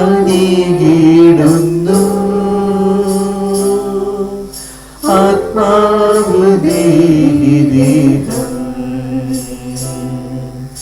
നിൻഹിതം ചെയ്തിടുവാൻ എന്നെ സമർപ്പിക്കുന്നു കർത്താവേ നിൻ പാദത്തിൽ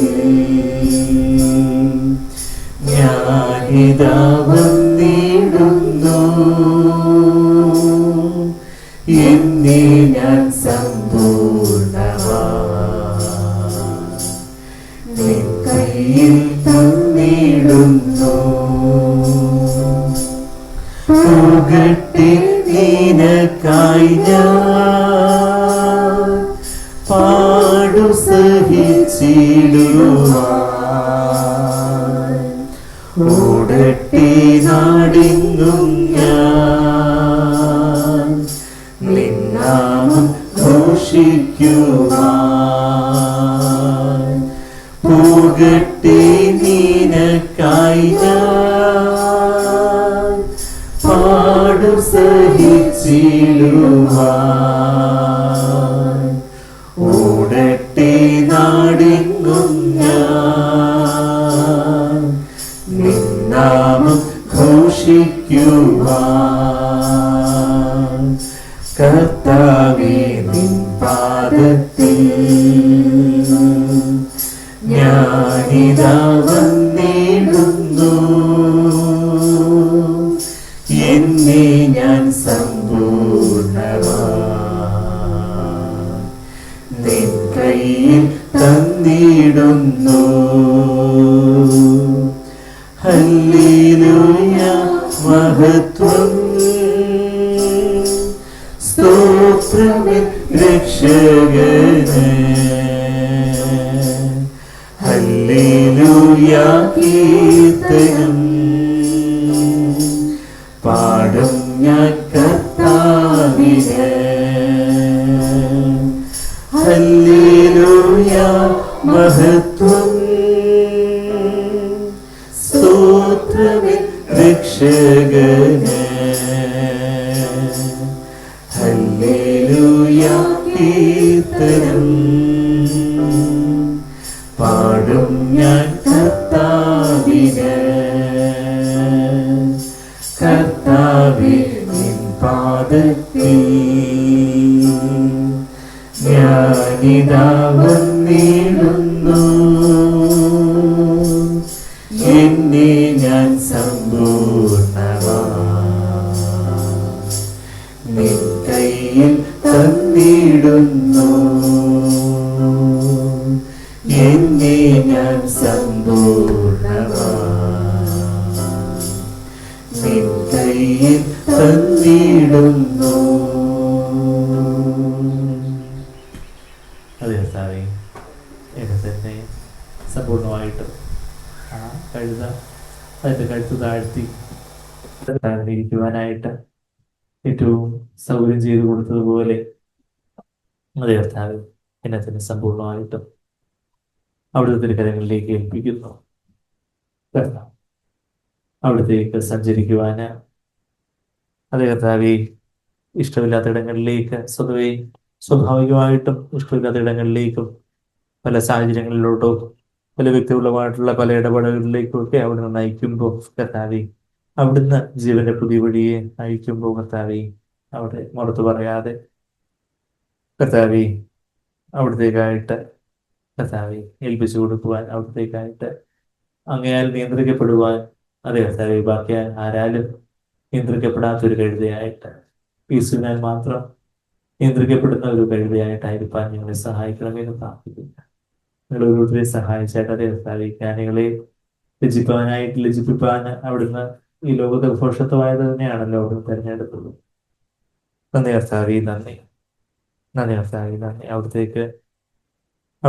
അവിടുന്ന് കാര്യങ്ങളെല്ലാം ചെയ്തായിട്ട് ഞങ്ങൾ എളിമപ്പെടുമ്പോൾ ഞങ്ങളെ രക്ഷിക്കുന്ന ആ ഒരു കർത്താവ് സങ്കീർത്തനത്തിൽ വായിച്ചതുപോലെ എളിമപ്പെട്ടു. I was brought low and the lord see.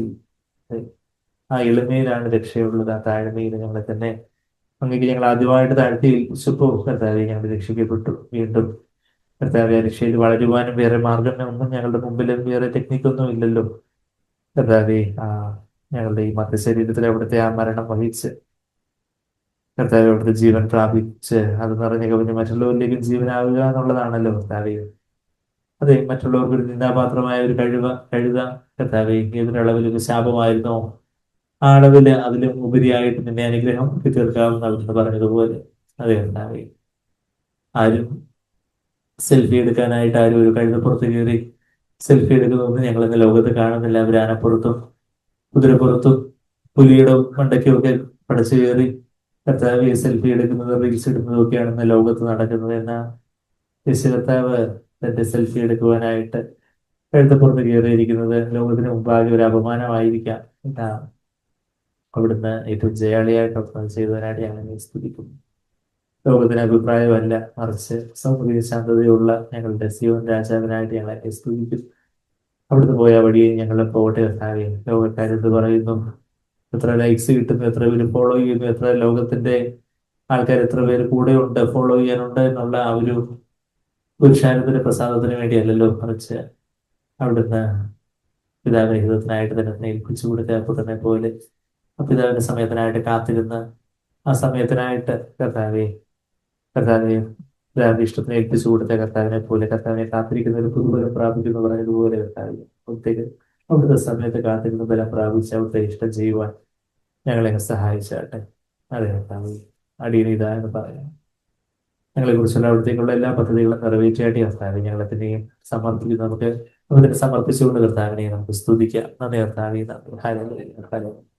Thank you father, we praise you lord. കർത്താവെ ഞങ്ങളെ സ്തുതിക്കും. നന്ദി കർത്താവെ, അവിടുത്തെ വചനത്തിനായിട്ട് സ്തോത്രം. അവിടെ ഞങ്ങൾ തിരഞ്ഞെടുത്തതിനായിട്ട് സ്തോത്രം. ഞങ്ങൾ അറിയാതിരിക്കെ കർത്താവെ അവിടുന്ന് ഞങ്ങളുടെ മേല് അവിടുത്തെ ഒരു കണ്ണുണ്ടായിരുന്നു ഓർത്ത് ഞങ്ങളെ സ്തുതിക്കുന്നു. നന്ദി കർത്താവെ, നന്ദി കർത്താവ്. ഞങ്ങളെ കൊണ്ട് അങ്ങേക്ക് ആവശ്യമുള്ളതിനായിട്ട് സ്തോത്രം ചെയ്തു. Thank you father, thank you lord, thank you father, praise you lord. നന്ദി കർത്താവെ, നന്ദി. അതെ കർത്താവെ, ഞങ്ങളെ തിരഞ്ഞെടുത്തതിനായിട്ട് കർത്താവെ അവിടുത്തെ കണ്ണ് ഞങ്ങളുടെ മേലിരുന്നതിനോട് ഞങ്ങളെ സ്തുതിക്കുന്നു. You had an I on us, Lord. മറ്റാരും ഞങ്ങളെ ശ്രദ്ധിക്കുന്നില്ലായിരുന്നു, കെട്ടപ്പെട്ട അവസ്ഥയിലായിരുന്നു. എന്നാ അവിടുത്തെ ഒരു കണ്ണ് കർത്താവെ ഞങ്ങളുടെ മേലുണ്ടായിരുന്നല്ലോ. ഒരു കണ്ണിന് ഏതോന്നാത്ത അവസ്ഥയിലും കർത്താവെ അവിടുത്തെ കണ്ണ് ഞങ്ങളുടെ മേൽ പതിച്ചതിനായിട്ട് ഞങ്ങളെ സ്തുതിക്കുന്നു. നന്ദി കർത്താവെ, താങ്ക് യു, താങ്ക് യു. ഇത്ര വലിയൊരു ഭാഗ്യാവസ്ഥ. നന്ദി കർത്താവെ, praise you father, praise. Thank you lord, thank you. നന്ദി യേശുവേ, പ്രാർത്ഥനയിട്ട് സ്തുതിക്കുന്ന എല്ലാ യേശുവിനെ വിലയേറിയ മാതിരിയുള്ള ആമേൻ.